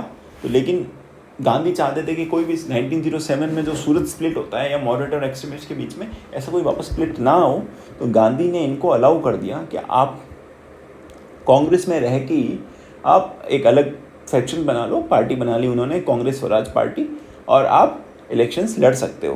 तो 1922 का एक गया सेशन होता है, 1922 में एक सेशन होता है गया का, उसके बाद में ये डिसीजन होता है कि ये लोग एक अलग पार्टी बनाएंगे जिसका नाम होगा कांग्रेस स्वराज पार्टी, और वो बनाएंगे CR दास और मोतीलाल नेहरू के द्वारा। उसमें लाला लाजपत राय भी एसोसिएटेड थे। लाला जी की जो डेथ होती है, आपको पता हो साइमन कमीशन आता है 1927 में। 1927 में साइमन कमीशन आता है। साइमन कमीशन 1919 की जो एक्ट आती है, मॉन्टेग्यू चेम्सफोर्ड रिफॉर्म्स, उसमें कहा गया था कि 10 साल बाद एक कमीशन आएगा जो डिसाइड देखेगा कि इंडिया फर्दर कॉन्स्टिट्यूशनल रिफॉर्म्स के लिए तैयार है कि नहीं है। तो ये जो साइमन कमीशन होता है उसी पर्पस से आता है, ठीक है। और साइमन कमीशन जो होता है ऑल वाइट कमीशन होता है, इसमें सारे गोरे होते हैं। तो इंडियंस का ये प्रपोजल बोलता है, उनका ऑब्जेक्शन होता है कि सारे गोरे मिलके हमारे लिए कैसे डिसाइड कर सकता है कि हमारे लिए क्या सही और क्या गलत है। तो इसके खिलाफ बहुत सारे प्रोटेस्ट होते हैं हर जगह पे। तो लाला जी भी एक प्रोटेस्ट को लीड कर रहे होते हैं नवंबर 1928 के अंदर में, ठीक है, नवंबर में प्रोटेस्ट को लीड कर रहे होते हैं, जहाँ पे उनकी लाठी पड़ने से उनके बाद में उनकी मृत्यु हो जाती है। जहाँ प्रोटेस्ट में उनको लाठी पड़ती है पुलिस के द्वारा, और 17 नवंबर 1928 में उनकी मृत्यु हो जाती है। और जो ये लाठी होती है, इसको ऑर्डर किसने किया था? उस SP का नाम क्या था? जेम्स स्कॉट या जेम्स A स्कॉट, ठीक है। ये कहीं आपको पूछ ले तो जेम्स A स्कॉट था SP, उसके ऑर्डर्स पे लाठी चार्ज होता है और उसमें लाला जी की मृत्यु हो जाती है। लाला जी की पब्लिकेशंस की बात करते हैं या लाला जी के कोई मैगजीन या न्यूज़पेपर्स की बात करते हैं, तो लाला जी की दो थी इम्पॉर्टेंट। एक थी यंग इंडिया, जो उन्होंने पब्लिश की थी 1916 में स्टार्ट किया था, और दूसरा जो था इंग्लैंड्स डेट टू इंडिया, ठीक है, इंग्लैंड्स डेट टू इंडिया, ये उन्होंने पब्लिश की थी 1917 के अंदर में, ठीक है। और लाला जी क्या थे? एक्सट्रीमिस्ट फैक्शन में थे। इनिशियली जो एक्सट्रीमिस्ट फैक्शन था कांग्रेस के अंदर स्वदेशी मूवमेंट के टाइम पे, लाला जी उस फैक्शन से बिलोंग करते थे। यहाँ ओपन कंप्लीट करते हैं लाला लाजपत राय, ठीक है, और ये 1920 के स्पेशल सेशन के प्रेसिडेंट थे। एक और चीज़ बता दूँ कांग्रेस के सेशंस के बारे में, कि जिस भी स्टेट या जिस भी रीजन में अगर सेशन होता था, तो उस रीजन का जो व्यक्ति है वो वहाँ का प्रेसिडेंट नहीं हो सकता, किसी आउटसाइडर को वहाँ का प्रेसिडेंट बनाया जाता था। तो लाला जी पंजाब से बिलोंग करते थे, लेकिन सेशन कलकत्ता में हो रहा था, तो लाला जी वहाँ के प्रेसिडेंट बन सकते थे। ठीक है, कोई और अगर व्यक्ति कलकत्ता से बिलोंग करता था, बंगाल से बिलोंग कर सकता था, तो वो वहाँ का प्रेसिडेंट नहीं हो सकता था उस समय के लिए। तो नेक्स्ट क्वेश्चन है 2021 का first question, match the following question है। आपको पहले में कुछ केसेस के नाम दे रखे हैं और सेकंड में कुछ जो उनसे एसोसिएटेड व्यक्ति थे उनके नाम दे रखे हैं। तो पहला था Howrah conspiracy case. Howrah conspiracy case के बारे में, इन केसेस के बारे में थोड़ी सी बात कर लेते हैं। जो हावड़ा कॉन्स्पिरेसी केस होता है वो होता है 1910 के अंदर में। ये जो अनुशीलन कमेटी थी उसके मेंबर्स जो थे उनके अगेंस्ट में अनुशीलन समिति बनाई गई थी। किसने बनाई और कब बनाई, ठीक है, वो आप मेरे को कमेंट में बताएंगे। एक अनुशीलन समिति बनती है, जो इनिशियली स्वदेशी मूवमेंट होता है उस टाइम के, उस पीरियड का ये समिति है। तो ये समिति बनाता कौन है और उसके मेंबर्स कौन कौन होते हैं वो आपको बताना है। तो उसके मेंबर्स के अगेंस्ट में हुई थी, अगेंस्ट अनुशीलन समिति, ये हावड़ा केस था, समिति। ठीक है, और इसके जो इनसे एसोसिएटेड व्यक्ति थे उनका नाम था जतेंद्रनाथ मुखर्जी। ठीक है, एक अनुशीलन ग्रुप भी बन जाता है। ठीक है, बहुत इंपॉर्टेंट ग्रुप होता है उस टाइम पे हमारे फ्रीडम फाइटर्स का। सेकंड केस है लाहौर कॉन्स्पिरेसी केस। लाहौर के 2 कॉन्स्पिरेसी केस होते हैं। ये जो केस है ये 1929 के केस की बात कर रहे हैं। ठीक है, लाहौर कॉन्स्पिरेसी केस, जिस केस के अंदर भगत सिंह, सुखदेव और राजगुरु को फांसी हुई थी। ठीक है, ये उनसे एसोसिएटेड जो केस था उसको बोलते हैं Lahore conspiracy case. Third case था दिल्ली कॉन्स्पिरेसी केस। दिल्ली में आपको पता होगा कि हार्डिंगे जो था वाइसरॉय, उसके जो उसका प्रोसेशन था उस पर अटैक किया गया था, लेकिन अनफॉर्चुनेटली वो बच जाता है। और फिर जिन जिन लोगों ने अटैक किया होता है उसको, उनके ऊपर केस चलाया जाता है, जिसको बोलते हैं दिल्ली कॉन्स्पिरेसी केस। ये जो लॉर्ड हार्डिंगे के असैसिनेशन अटेम्प्ट होता है उसके खिलाफ चलाया जाता है। तो उससे एसोसिएटेड व्यक्ति कौन थे? पहले तो थे मास्टर अमीचंद, ठीक है, या अमीर चंद जी। ठीक है, और कौन थे जिन्होंने बम फोड़ने के सोचा था? एक थे रास बिहारी बोस और सचिन सान्याल। ठीक है, सचिन सान्याल का नाम आप बाद में भी एक बार और पढ़ोगे हिस्ट्री में, जो 1930s में ये कुछ करता है। ठीक है, उस टाइम पे भी सचिन सान्याल इंपॉर्टेंट है। लास्ट है अलीपुर कॉन्स्पिरेसी केस। ये जो केस था 1908 में, ये भी एक असैसिनेशन अटेम्प्ट था। ठीक है, उसके खिलाफ एक केस चलाया गया था, अलीपुर कॉन्स्पिरेसी केस। एक मुजफ्फरपुर के एक मजिस्ट्रेट थे किंग फोर्ड, तो उन पे मर्डर का अटेम्प्ट किया गया था, लेकिन हुआ कि वो तो बच गए, उनकी जगह 2 ब्रिटिश महिलाएं थी, उनकी मृत्यु हो जाती है। तो जिन लोगों ने ये काम किया था उनके खिलाफ ये चलाया जाता है अलीपुर कॉन्स्पिरेसी केस। इसमें मेन जो लोग थे प्रफुल्ला चक्की थे, जिन्होंने ये काम किया था। ठीक है, अटैक का, प्रफुल्ला चक्की और खुदीराम बोस। आपने सारे नाम पढ़े होंगे मॉडर्न हिस्ट्री में। खुदीराम बोस 1908 का अलीपुर कॉन्स्पिरेसी, खुदीराम बोस। ठीक है, और व्यक्ति एसोसिएटेड जो थे उनका नाम था अरविंद घोष।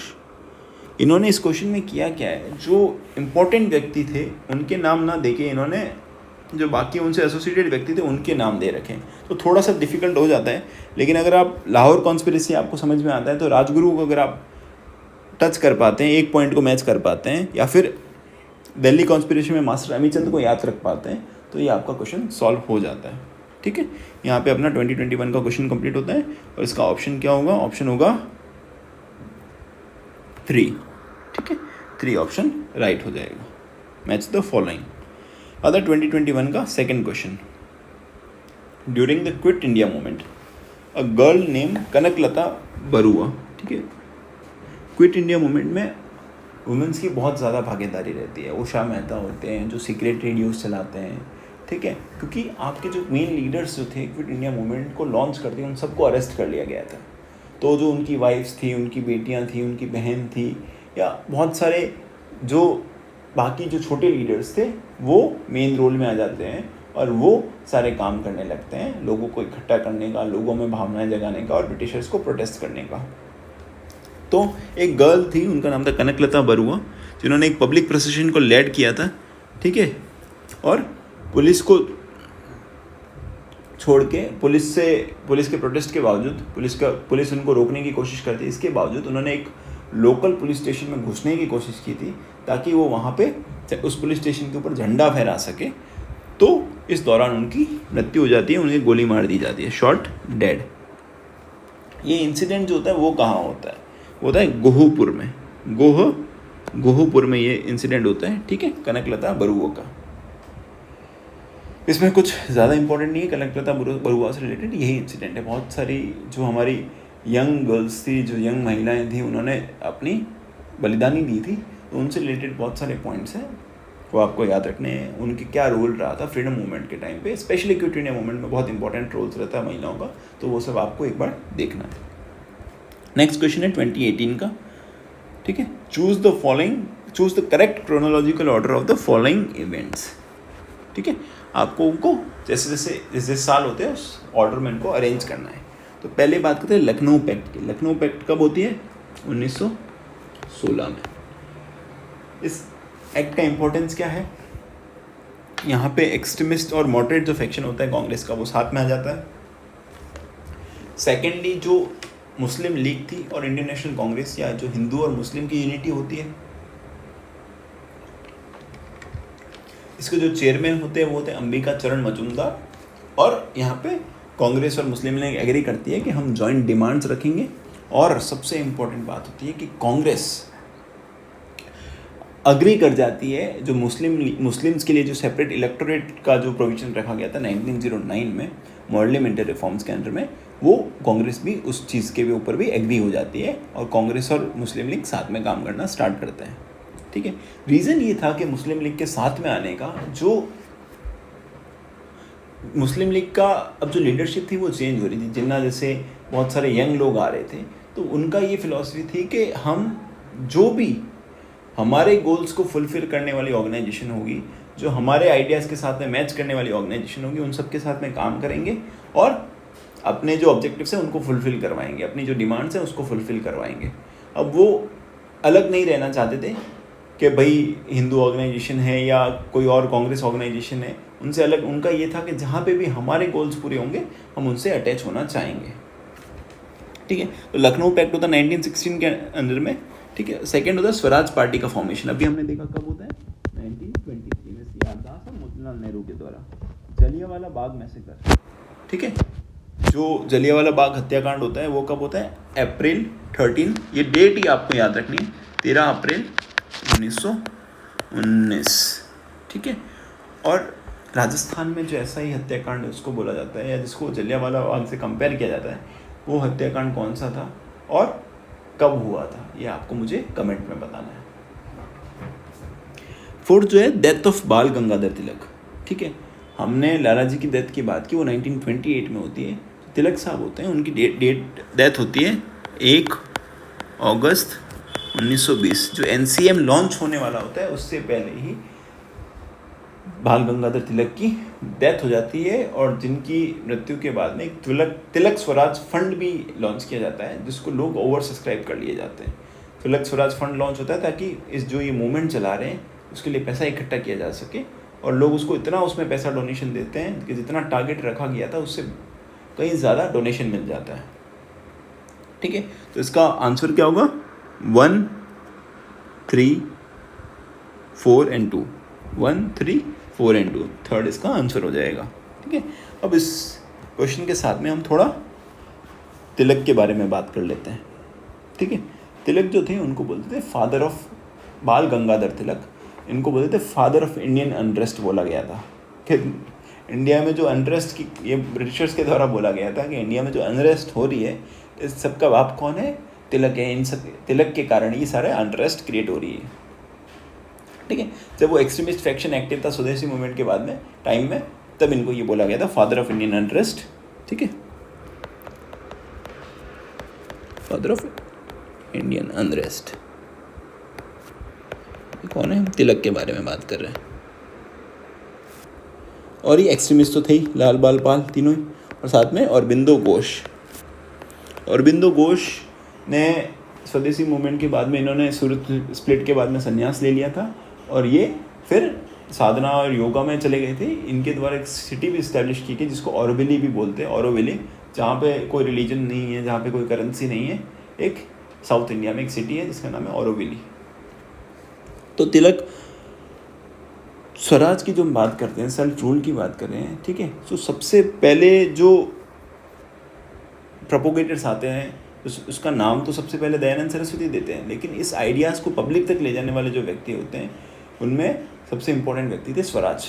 इनिशियल जो सबसे पहले व्यक्ति थे उसमें वो व्यक्ति थे तिलक। ये स्वराज और सेल्फ रूल की बात करते हैं, स्वराज या सेल्फ रूल।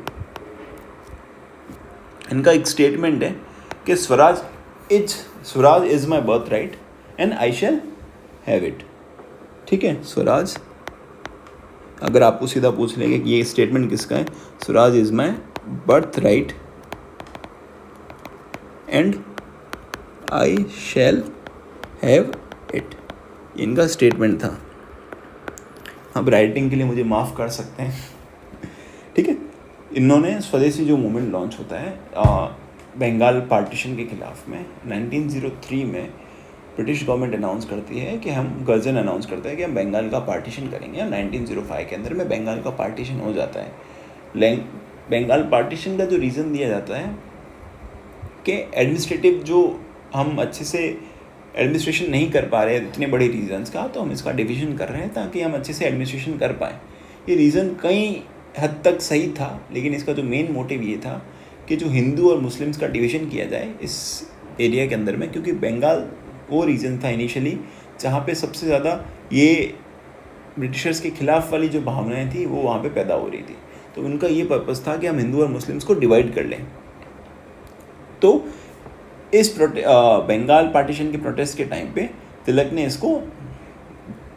ने सेल्फ रूल की बात की, स्वराज की बात की कि हमें अपना रूल खुद के हाथ में लेना चाहिए। और साथ में ही तिलक ने स्वदेशी मूवमेंट लॉन्च किया। स्वदेशी मूवमेंट का ये पर्पस था कि हम स्वराज की बात करें, साथ में हम सारी वो चीज़ें अपनाएं जो हमारे इंडिया में बनी हुई है, हमारे देश में बनी हुई है, और हमारी जो फॉरेन की जितनी भी चीज़ें हैं हम उसको बाइकआउट करें। तो उन्होंने स्वदेशी मूवमेंट को स्टार्ट किया था तिलक ने, ठीक है।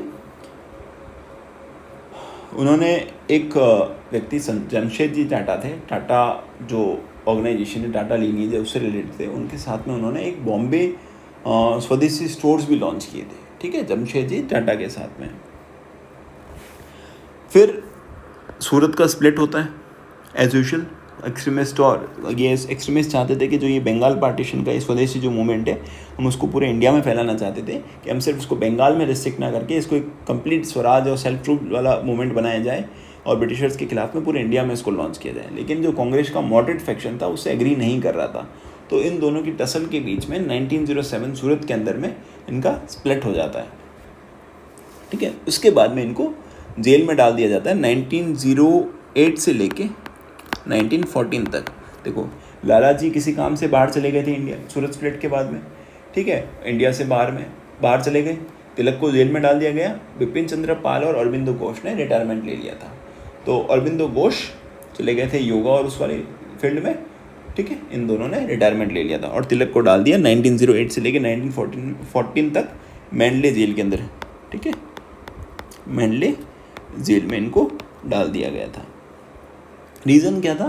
रीज़न था कि इन्होंने एक आर्टिकल लिखा था। अभी हमने बात की कौन सा case, Alipur conspiracy case, king Ford के मर्डर वाला केस। तो उसमें प्रफुल्ला चक्की और खुदीराम बोस ने एक उनका मर्डर करने की कोशिश की थी।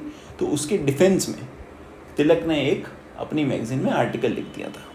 तो उसके खिलाफ इनको, क्या आपने ऐसा आर्टिकल लिखा है, उस पनिशमेंट में इनको जेल में डाल दिया गया था 1908 के अंदर में। अब तिलक के कुछ काम की बात करते हैं, उनके जो पब्लिकेशंस की बात करते हैं। तो उनकी बुक का नाम है the Arctic home of Vedas, ठीक है, ये इनकी बुक है। और दूसरी है गिरोह रहस्य या ग्रह रहस्य, गिरोह रहस्य, ठीक है। फिर ये कुछ न्यूज़पेपर्स निकालते थे, वीकलीज निकालते थे। तो उन वीकलीज को बोलते थे, तो पहली थी उनकी मराठा। जो मराठा तो थी उनकी, वो इंग्लिश में थी, ठीक है। और दूसरी जो उनकी थी केसरी, वो उनको मराठी में निकाल देते। ये आपको याद रखना है, जो मराठा है वो मराठी में नहीं निकलती है, मराठा इंग्लिश में निकलती है, और जो केसरी है वो निकलती है मराठी के अंदर में। तिलक बॉम्बे से बिलोंग करते थे। जो गणपति फेस्टिवल आज सेलिब्रेट किया जाता है, तो उसको पॉपुलराइज करने वाले भी तिलक ही थे। तिलक ने उसको पॉपुलराइज किया था। उनका मेन पर्पज़ ये था कि हम रिलीजन को सेलिब्रेट करते साथ साथ में उस सेलिब्रेशन में लोग इकट्ठे होंगे और उन लोगों को हम पॉलिटिकल आइडियाज़ भी प्रोपोगेट कर पाएंगे। ये तिलक की फिलॉसफी थी। ठीक है, तो ये कंप्लीट होता है 2018 का क्वेश्चन। सेकंड क्वेश्चन है हार्डी के बॉम्ब इंसिडेंट। ये हम ऑलरेडी डिस्कस कर रखे हैं। The revolutionary who was not involved in Hardinge bomb incident. अभी हमने पहले क्वेश्चन देखा, अमिर चंद के बारे में बात हुई। ठीक है, तो ये वो क्वेश्चन जो आया था ना, उस क्वेश्चन का आप बैकग्राउंड देखें, क्योंकि पहले ये क्वेश्चन आ रखा था, उसमें अमिर चंद की बात हो रखी थी। तो जब भी आप प्रीवियस ईयर के क्वेश्चंस देख रहे थे, आप उसी में से एग्जामिनर जो है नए क्वेश्चंस बना रहा है। तो हार्डी की बॉम्ब इंसिडेंट में कौन इन्वॉल्व नहीं था? देखो, अभी हम देख चुके हैं कि अमिर चंद तो इन्वॉल्व था। ठीक है, उसके अलावा भाई बाल मुकुंद भी इन्वॉल्व थे और अवध बिहारी भी इन्वॉल्व थे। जो भगवती चरण वोहरा थे, वो इस इंसिडेंट से इन्वॉल्व नहीं थे, वो दूसरे इंसिडेंट से इन्वॉल्व थे। भगवती चरण वोहरा कौन थे, उनके बारे में हम देख लेते हैं। ये मेंबर थे, वोहरा जो है मेंबर थे HSRA के। HSRA मतलब हिंदुस्तान सोशलिस्ट रिपब्लिकल एसोसिएशन है, मेंबर ऑफ HSRA। ये भगत सिंह, चंद्रशेखर आज़ाद, इनके द्वारा एक एसोसिएशन लॉन्च की गई थी, हिंदुस्तान सोशलिस्ट रिपब्लिक एसोसिएशन, ताकि ये पब्लिक को अवेयर काम कर सके और रिवोल्यूशनरी काम कर सके। जो वोहरा थे वो भगत सिंह के एसोसिएट थे, बहुत जो मित्र बोलो वो भगत सिंह के थे, वोहरा भगत सिंह के, और रिवोल्यूशनरी थे वोहरा, भगत सिंह वोहरा। इन्होंने एक बुक लिखी थी, द फिलॉसफी ऑफ बॉम्ब्स। ठीक है, ये बॉम्ब मेकिंग में बहुत डीपली इन्वॉल्व थे, तो इनकी बुक थी द फिलॉसफी ऑफ बॉम्ब्स।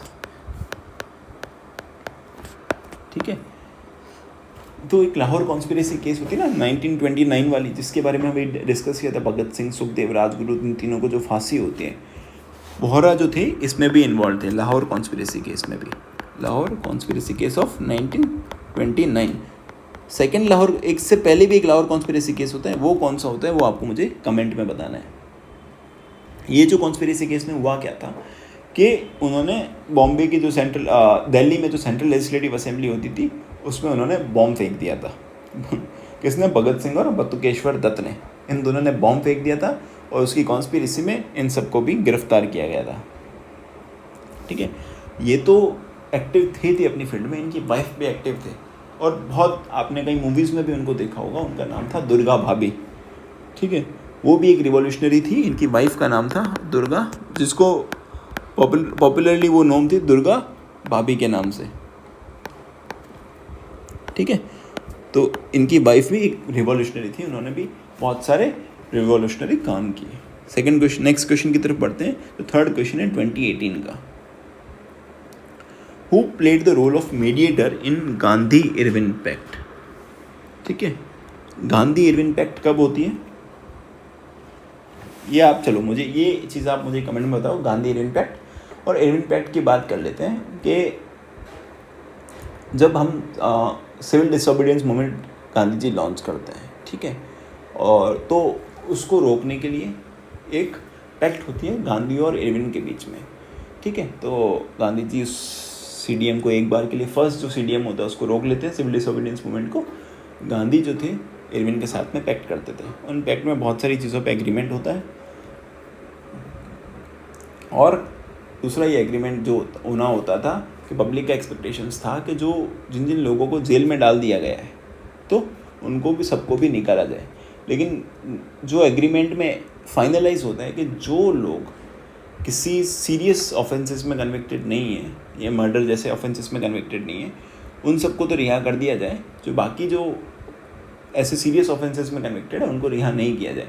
तो इसमें भगत सिंह, सुखदेव और राजगुरु को रिहा नहीं किया जाता है, और उनको आखिरकार मार्च 23 में 1931 में उनको फांसी हो जाती है। तो जब गांधी ये पैक्ट करके आते हैं, उसके बाद में पब्लिक उनको बहुत ज़्यादा प्रोटेस्ट भी करती है, उनको काले झंडे भी दिखाए जाते हैं।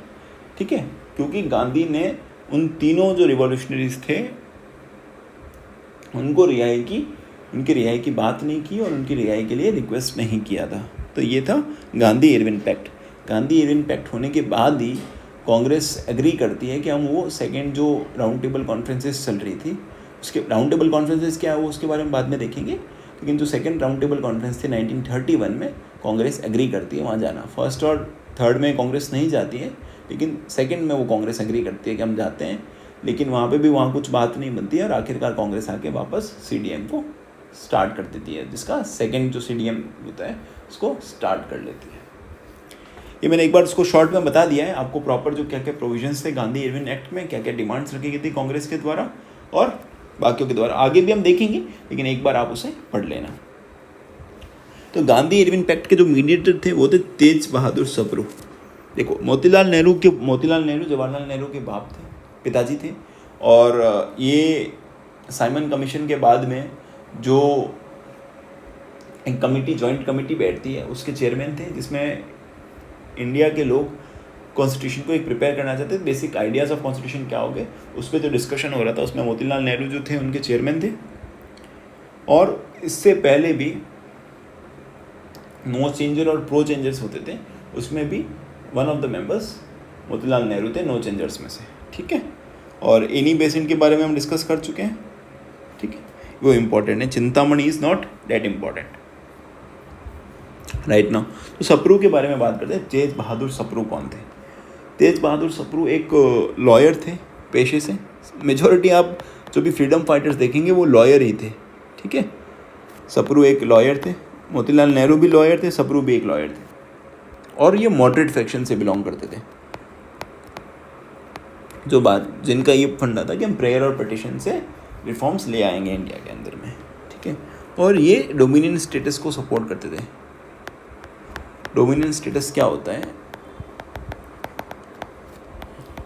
कि आप रहेंगे उस ब्रिटिश साम्राज्य के अंडर में, लेकिन आपको अपने आंतरिक जितना भी काम काज है उसमें आपको इंडिपेंडेंस रहेगी, ठीक है। ये था dominion status. You will remain as an dominion of the British empire. और ये पार्टीशन के सख्त खिलाफ थे सप्रू पार्टीशन के खिलाफ थे, और गांधी जो थे वो पार्टीशन के सपोर्ट में थे। एक सप्रू के रिलेटेड एक कमेटी बनती है 1944 में, जिसको तेज बहादुर सप्रू कमेटी या सप्रू कमेटी भी बोला जाता है। 1944 के अंदर में जो उस वक्त में हिंदू और मुस्लिम्स के बीच में जो टेंशन चल रहा था उसको सॉल्व करने के लिए सप्रू की कमेटी बनाई जाती है। सप्रू गांधी इरविन पैक्ट में भी मीडिएटर थे, और सप्रू हिंदू मुस्लिम यूनिटी बनाने के लिए भी हिंदू मुस्लिम यूनिटी के लिए भी इनकी कमेटी बनाई, क्योंकि पार्टीशन के खिलाफ थे। ये चाहते थे कि सब साथ में रहे, तो ऐसे व्यक्ति की ही कमेटी बनाई गई थी ताकि ये व्यक्ति साथ में ला सके सबको। इस जो 1944, 43, 45 वाला टाइम होता है, इसमें बहुत सारे सी राजगोपालाचारी फॉर्मूला आता है, देसाई लियाकत पैक्ट आती है, ताकि ये जो हिंदू और मुस्लिम के बीच में जो टेंशन था इसको सॉल्व किया जा सके और INC और मुस्लिम लीग को साथ में लाया जा सके। तो उस एफर्ट्स में एक कमेटी थी सप्रू कमेटी भी। और बाकी फ्रीडम फाइटर्स की तरह ये भी एक सोशल रिफॉर्मर थे, सोसाइटी में चेंजेस की भी बात करते थे। ये थे सप्रू, तेज बहादुर सप्रू। नेक्स्ट क्वेश्चन है 2018 का, Gandhian constitution for free India. तो काम करते हैं एक बार थोड़ा सा गांधी इरविन पैक्ट भी देख लेते हैं, क्योंकि वो भी इम्पॉर्टेंट है। उसके प्रोविजंस क्या हैं वो भी आप देख लेते हैं एक बार।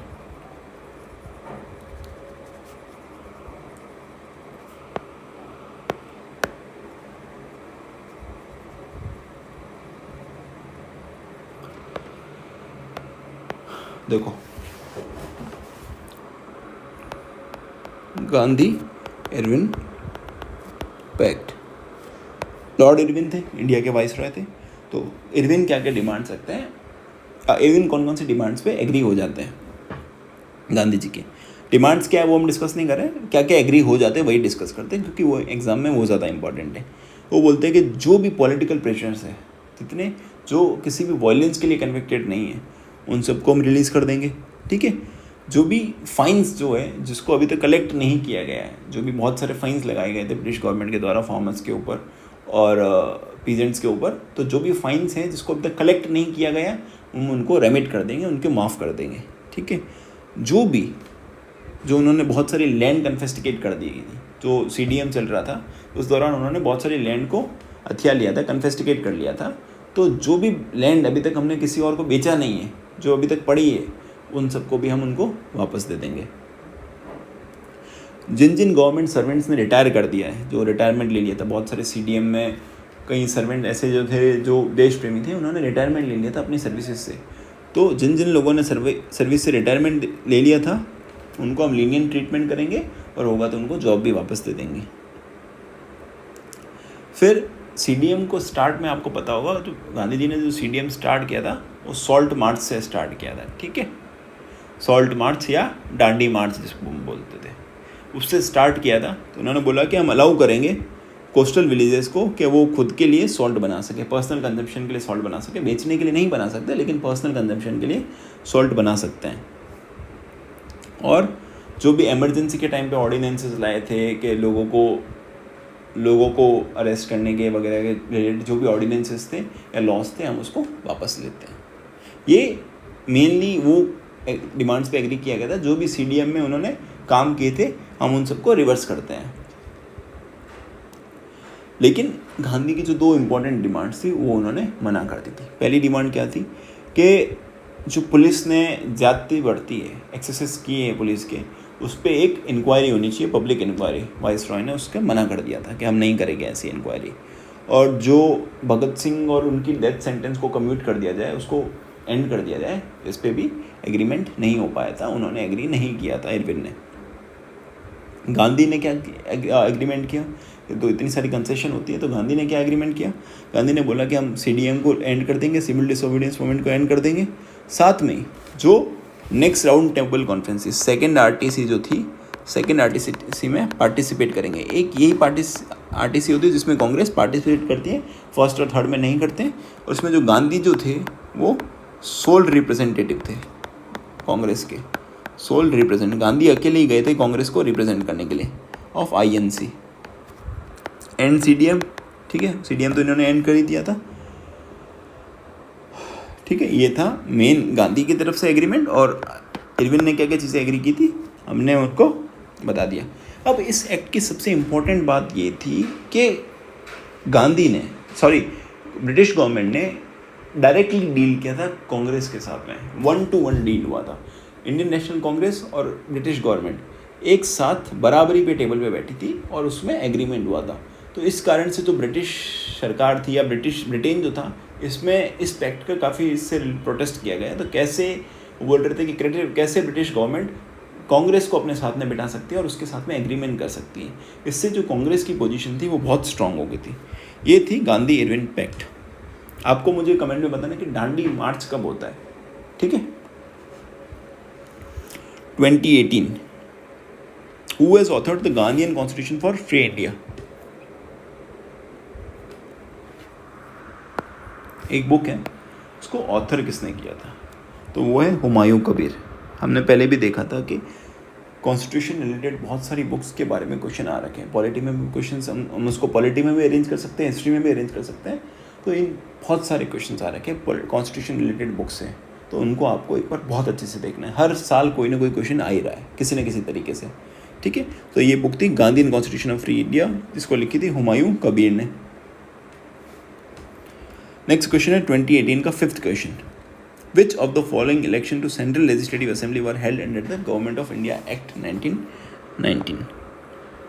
ठीक है, तो इसमें 2 इलेक्शंस जो थे वो इस एक्ट के अंडर में हुए थे। 1926 का इलेक्शन जो था, ठीक है, बहुत कम ही इलेक्शंस होते हैं, 1926 का और 1945 का, ठीक है। ब्रिटिश गवर्नमेंट के टाइम पे इलेक्शंस बहुत लिमिटेड ही हुए थे।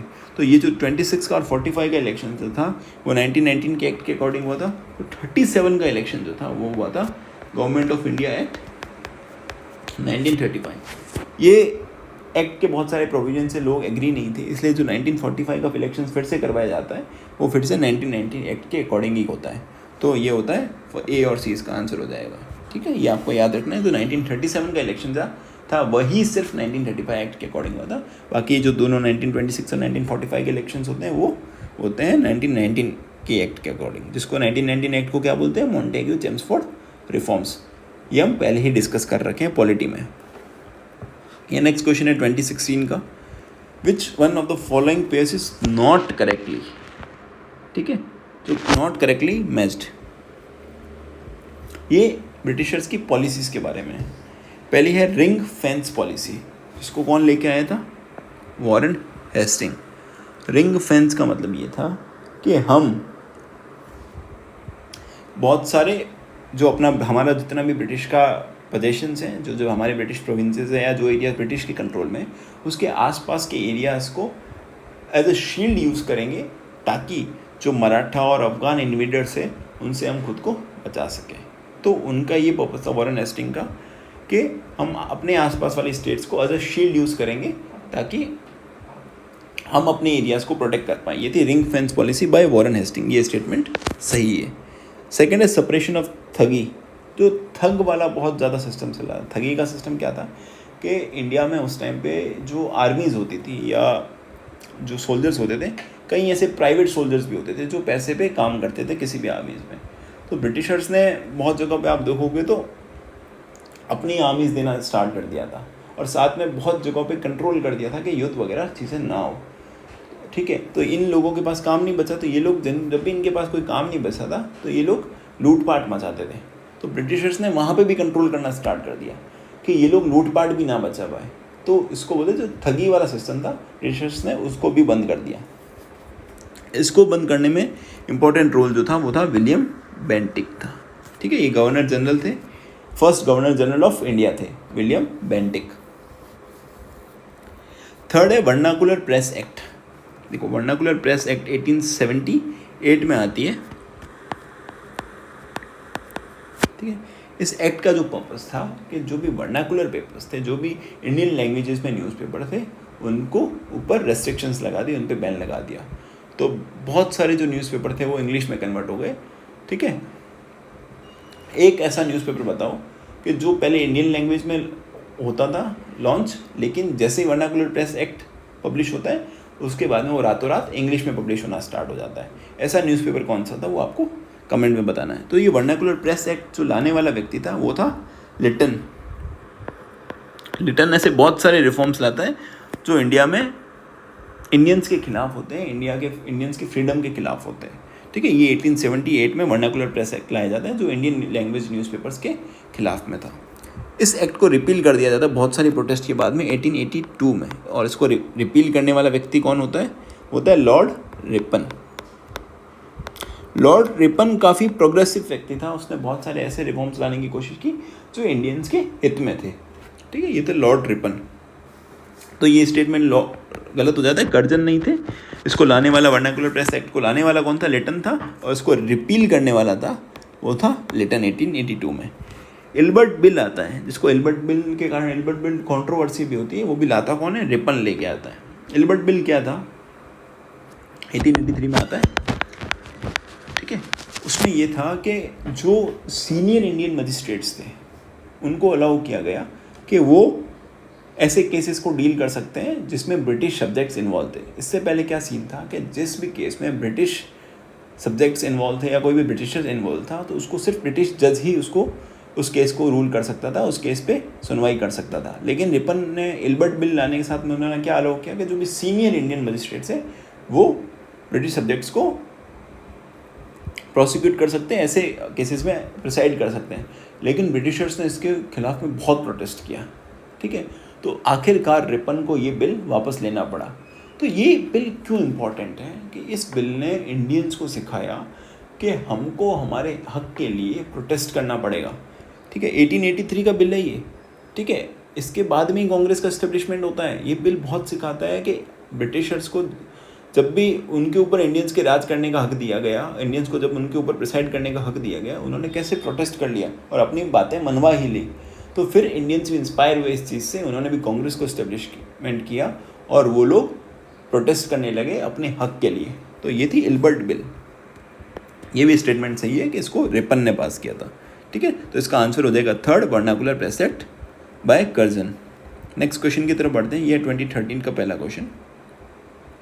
वी.डी. सावरकर जी से रिलेटेड स्टेटमेंट पूछे गए हैं कि इनमें से कौन सा स्टेटमेंट ट्रू है, ठीक है।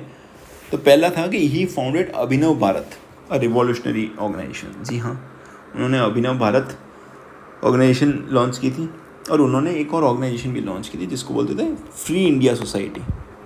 फ्री इंडिया सोसाइटी भी लॉन्च की थी, ठीक है। ये स्टेटमेंट सही है। In order to inspire Indian nationalist he wrote the biography of Mazzini, ठीक है। मजीनी व्यक्ति इटली से रिलेटेड था, ठीक है। जो इटली की यूनिफिकेशन में मजीनी का इंपॉर्टेंट रोल होता है वो आप पढ़ोगे वर्ल्ड हिस्ट्री में मेंस के टाइम पे, ठीक है। तो आप यहाँ पे देख सकते हो कई बार ऐसे स्टेटमेंट्स होते हैं जो आपको वर्ल्ड हिस्ट्री से उठाए जाते हैं या आपके मेंस के सब्जेक्ट से उठाए जाते हैं। तो मेंस अगर आप साथ में पढ़ रहे हो प्रीलिम्स के, तो आपको बहुत हेल्प करती है वो आपके ऑप्शंस को एलिमिनेट करने में।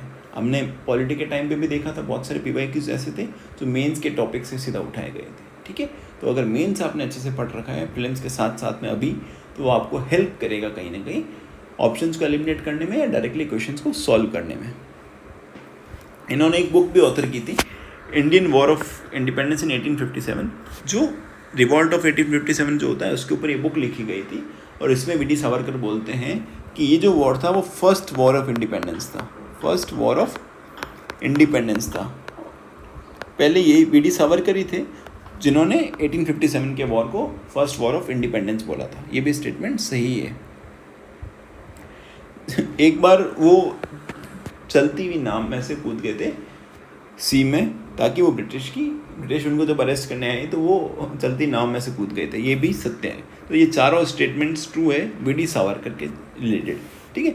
और वी.डी. सावरकर जी से रिलेटेड ये चारों, जो पहले तो अभिनव भारत जो थी उन्होंने ऑर्गेनाइजेशन लॉन्च की, फ्री इंडिया सोसाइटीज़ को लॉन्च किया, बायोग्राफी ऑफ मजीनी लिखी, और साथ में Indian war of independence book लिखी। ये चीज़ें ही इनके लिए ज़्यादा इंपॉर्टेंट है जो क्वेश्चन एग्जाम्स में क्वेश्चन आने लायक है। नेक्स्ट क्वेश्चन की तरफ बढ़ते हैं। 2013 का second question, consider the following events and select their correct chronological order. पहला है फॉर्मेशन ऑफ नौजवान भारत सभा। कब बनी थी नौजवान भारत सभा? ये नौजवान भारत सभा बनती है 1926 में, और इसको बनाने वाले व्यक्ति थे भगत सिंह, ठीक है। भगत सिंह ने ये ऑर्गेनाइजेशन बनाई थी लाहौर में, और इस ऑर्गेनाइजेशन का पर्पस था कि हमारे यूथ को ट्रेन किया जाए ताकि वो देश सेवा में कंट्रीब्यूट कर सके। नौजवान भारत सभा। आप ये देखोगे कि जो 25 की काकोरी रॉबरी होती है उसके बाद में जो भगत सिंह जो थे वो कहीं ना कहीं इस वायलेंस वाले सिस्टम से, ये जो रिवॉल्यूशनरी वाला सिस्टम था कि हम अकेले रह के काम करेंगे और अकेले रह के कोई रिवॉल्यूशन लाएंगे, नहीं। भगत सिंह कहीं ना कहीं एक उस फैक्शन की तरफ जा रहे थे कि नहीं, हमको ग्रुप होना ज़रूरी है, लोगों को साथ रह के रिवॉल्यूशन लाया जा सकता है, हम अकेले रहकर रिवॉल्यूशन नहीं ला सकते थे। तो उसी के एक एफर्ट्स में उसी के आइडिया के एक कंटिन्यूशन में ये नौजवान भारत सभा को इस्टेब्लिश किया जाता है ताकि वो लोगों को साथ लाया जाए, कि यंग्स को साथ में लाया जाए ताकि वो सोशल वर्क के लिए काम करें, ठीक है। सेकेंड है स्वराजिस्ट पार्टी। ये देखो फिर से आ गया ये क्वेश्चन, 1923 स्वराज पार्टी। फिर है दांडी मार्च। दांडी मार्च कब होता है? मैंने पहले भी पूछा था आपको क्वेश्चन। 12 मार्च 1930 से लेके 6 अप्रैल 1930 में दांडी मार्च में होता क्या है? गांधी जी दांडी से निकलते हैं, दांडी की तरफ निकलते हैं साबरमती से, और उनका ये गोल होता है कि हम दांडी में पहुंचेंगे, वहाँ पे सॉल्ट बनाएंगे, सॉल्ट उठाएंगे वहाँ पे। तो दांडी पहुँचते हैं, वहाँ पे समुद्र का जो सॉल्ट होता है उसको उठाते हैं। पहले ब्रिटिशर्स का एक कानून था, क्या कोई भी व्यक्ति सॉल्ट नहीं ले सकता था वहाँ से, या सॉल्ट बना नहीं सकता था प्राइवेट कंजम्पशन के लिए, ना ही सेल के लिए। उसको सॉल्ट खरीदना ही पड़ेगा ब्रिटिशर्स के थ्रू या ट्रेडर्स के थ्रू। तो गांधी जी ने ये इस लॉ के खिलाफ में प्रोटेस्ट किया था। 12 मार्च को निकले थे वो साबरमती आश्रम से, और 6 अप्रैल को दांडी पहुंचते। उन्होंने सॉल्ट लॉ को ब्रेक किया। उनका मेन पर्पज़ ये था कि सॉल्ट जो था वो हर एक इंसान की ज़रूरत थी, और एक सॉल्ट से आप हर एक इंसान से कनेक्ट कर सकते हो। इसलिए गांधी जी ने सॉल्ट को चूज़ किया as a protest to British government. Fourth था जलियांवाला बाग ट्रेजिडी, जलियांवाला बाग मैसेकर, जो 13 अप्रैल 1919 को होता है। तो आप देख सकते हैं ये हो गया 4, 2, 1 एंड 3, ठीक है। 4, 2, 1 एंड 3 हो गया, थर्ड ऑप्शन राइट। ये 3 है, सॉरी। थर्ड क्वेश्चन 2013 का, मैच द फॉलोइंग। इसमें एक्ट्स और कुछ प्रपोजल्स हैं जो ब्रिटिशर्स के इम्पॉर्टेंट, ये सारे के सारे आपको पढ़ने हैं, ठीक है, सारे इम्पॉर्टेंट है। इन सब में क्या क्या चीज़ें होती हैं वो आपको पढ़नी है, और वो कौन से ईयर में आए थे वो दे रखा लिस्ट 2 में, आपको मैच करना है। गवर्नमेंट ऑफ इंडिया एक्ट अभी हम देख चुके हैं, जो आती है 1935 के अंदर में, पॉलिटी में हम एक्सप्लेन भी कर चुके हैं क्या थी एक्ट। क्रिप्स प्रपोजल जो आता है वो आता है 1942 में। स्टैफर्ड क्रिप्स जो थे वही प्रपोजल लेके आते हैं, ठीक है। वो बोलते हैं कॉन्स्टिट्यूएंट असेंबली बनाएंगे हम वर्ल्ड वॉर के बाद में, और गांधी जी नेहरू जी बोलते हैं पोस्ट डेटेड चेक है ये, ठीक है। ऑगस्ट ऑफर आता है 1940 के अंदर में। इनका मेन पर्पज़ ये था इन दोनों का कि हम जो क्रिप्स प्रपोजल और ऑगस्ट ऑफर का, कि इंडियंस का सपोर्ट ला सके वर्ल्ड वॉर 2 के अंदर में, कि ताकि इंडियन सपोर्ट करे, जो इंडियन पॉलिटिकल इंस्टीट्यूशंस है वो वर्ल्ड वॉर 2 को सपोर्ट करे, ठीक है। फिर था वेवल का प्लान था 1945 के अंदर में, ठीक है। वेवल ने शिमला कॉन्फ्रेंस की थी और उसमें वेवल प्लान था 1945 में आया था। तो इसका आंसर क्या हो जाएगा? आंसर हो जाएगा A 1423। अब नेक्स्ट फोर्थ क्वेश्चन है 2013 का। ऑथर्स का नाम दे रखे हैं और हमको उनकी बुक्स का नाम दे रखे हैं, हमको उनको मैच करना है। आपको कॉन्स्टिट्यूशन से रिलेटेड या इंडियन हिस्ट्री में जो भी इंपॉर्टेंट बुक्स थी वो सबको एक बार देख लेना है, ठीक है। आप देख सकते हो कि पॉलिटी में भी हमने देखी कितने क्वेश्चंस आ रखे थे, और यहाँ पे भी हिस्ट्री में भी देख रखे कितने क्वेश्चंस आ रहे हैं। तो पहले है आर.सी. दत्त। आर.सी. दत्त जो थी उनकी बुक का नाम था the economic history of India under early British rule. जो आर.सी. दत्त साहब जो थे वो इकोनॉमिक क्रिटिक थे ब्रिटिश रूल के। दिनशॉ वाचा, आर.सी. दत्त, ये सब लोग इकोनॉमिक क्रिटिक थे। दादा भाई नेहरू जी, इन्होंने इकोनॉमिक बेसिस पे क्रिटिक किया था कि कैसे ब्रिटिशर्स जो थे वो हमारे इकोनॉमिक वेल्थ को एक्सप्लॉइट कर रहे हैं, वो इंडिया में इकोनॉमिक ड्रेन कर रहे हैं, वेल्थ ड्रेन कर रहे हैं। तो ये जो सारी थ्योरीज लाने वाले व्यक्ति थे उनमें एक थे R C. Dutt. The economic history of India under British rule इनकी बुक का नाम था, ठीक है। सेकंड थे जे.आर. मैकलेन। जे.आर. मैकलेन बात करते हैं इंडियन नेशनलिज्म और कांग्रेस की बात करते हैं, तो उनकी बुक का नाम था Indian nationalism and the early Congress. फिर थे बी.एन. गांगुली। बी.एन. गांगुली की जो बुक थी वो भी इकोनॉमिस्ट थे, इकोनॉमिक क्रिटिक थे। उनकी बुक का नाम है the Indian economic thought 19th century perspective. और फिफ्थ जो इम्पोर्टेंट हिस्टोरियंस हैं जिनकी बुक्स हम भी पढ़ते हैं वो थे बिपिन चंद्र, और इनकी बुक का नाम था the rise and growth of economic nationalism in India, ठीक है। इसके साथ ही इसका आंसर हो जाता है A, ठीक है।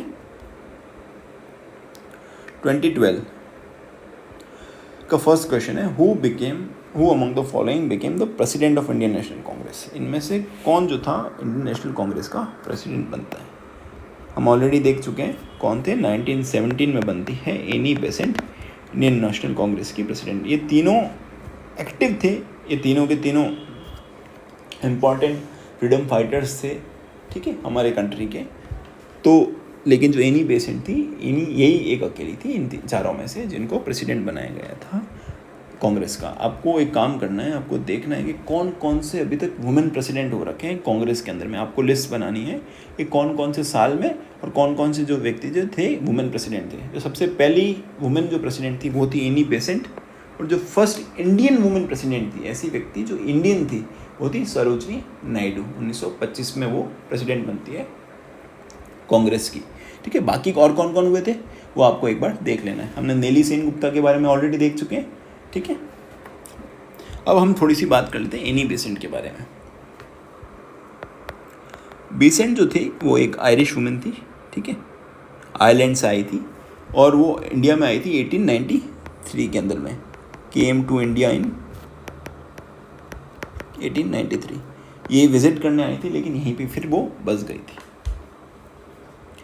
इनसे रिलेटेड ये थी एक थियोसॉफिकल सोसाइटी होती है, ठीक है। मैडम बालबत्सकी और कर्नल ऑस्कॉट एक सोसाइटी बनाते हैं।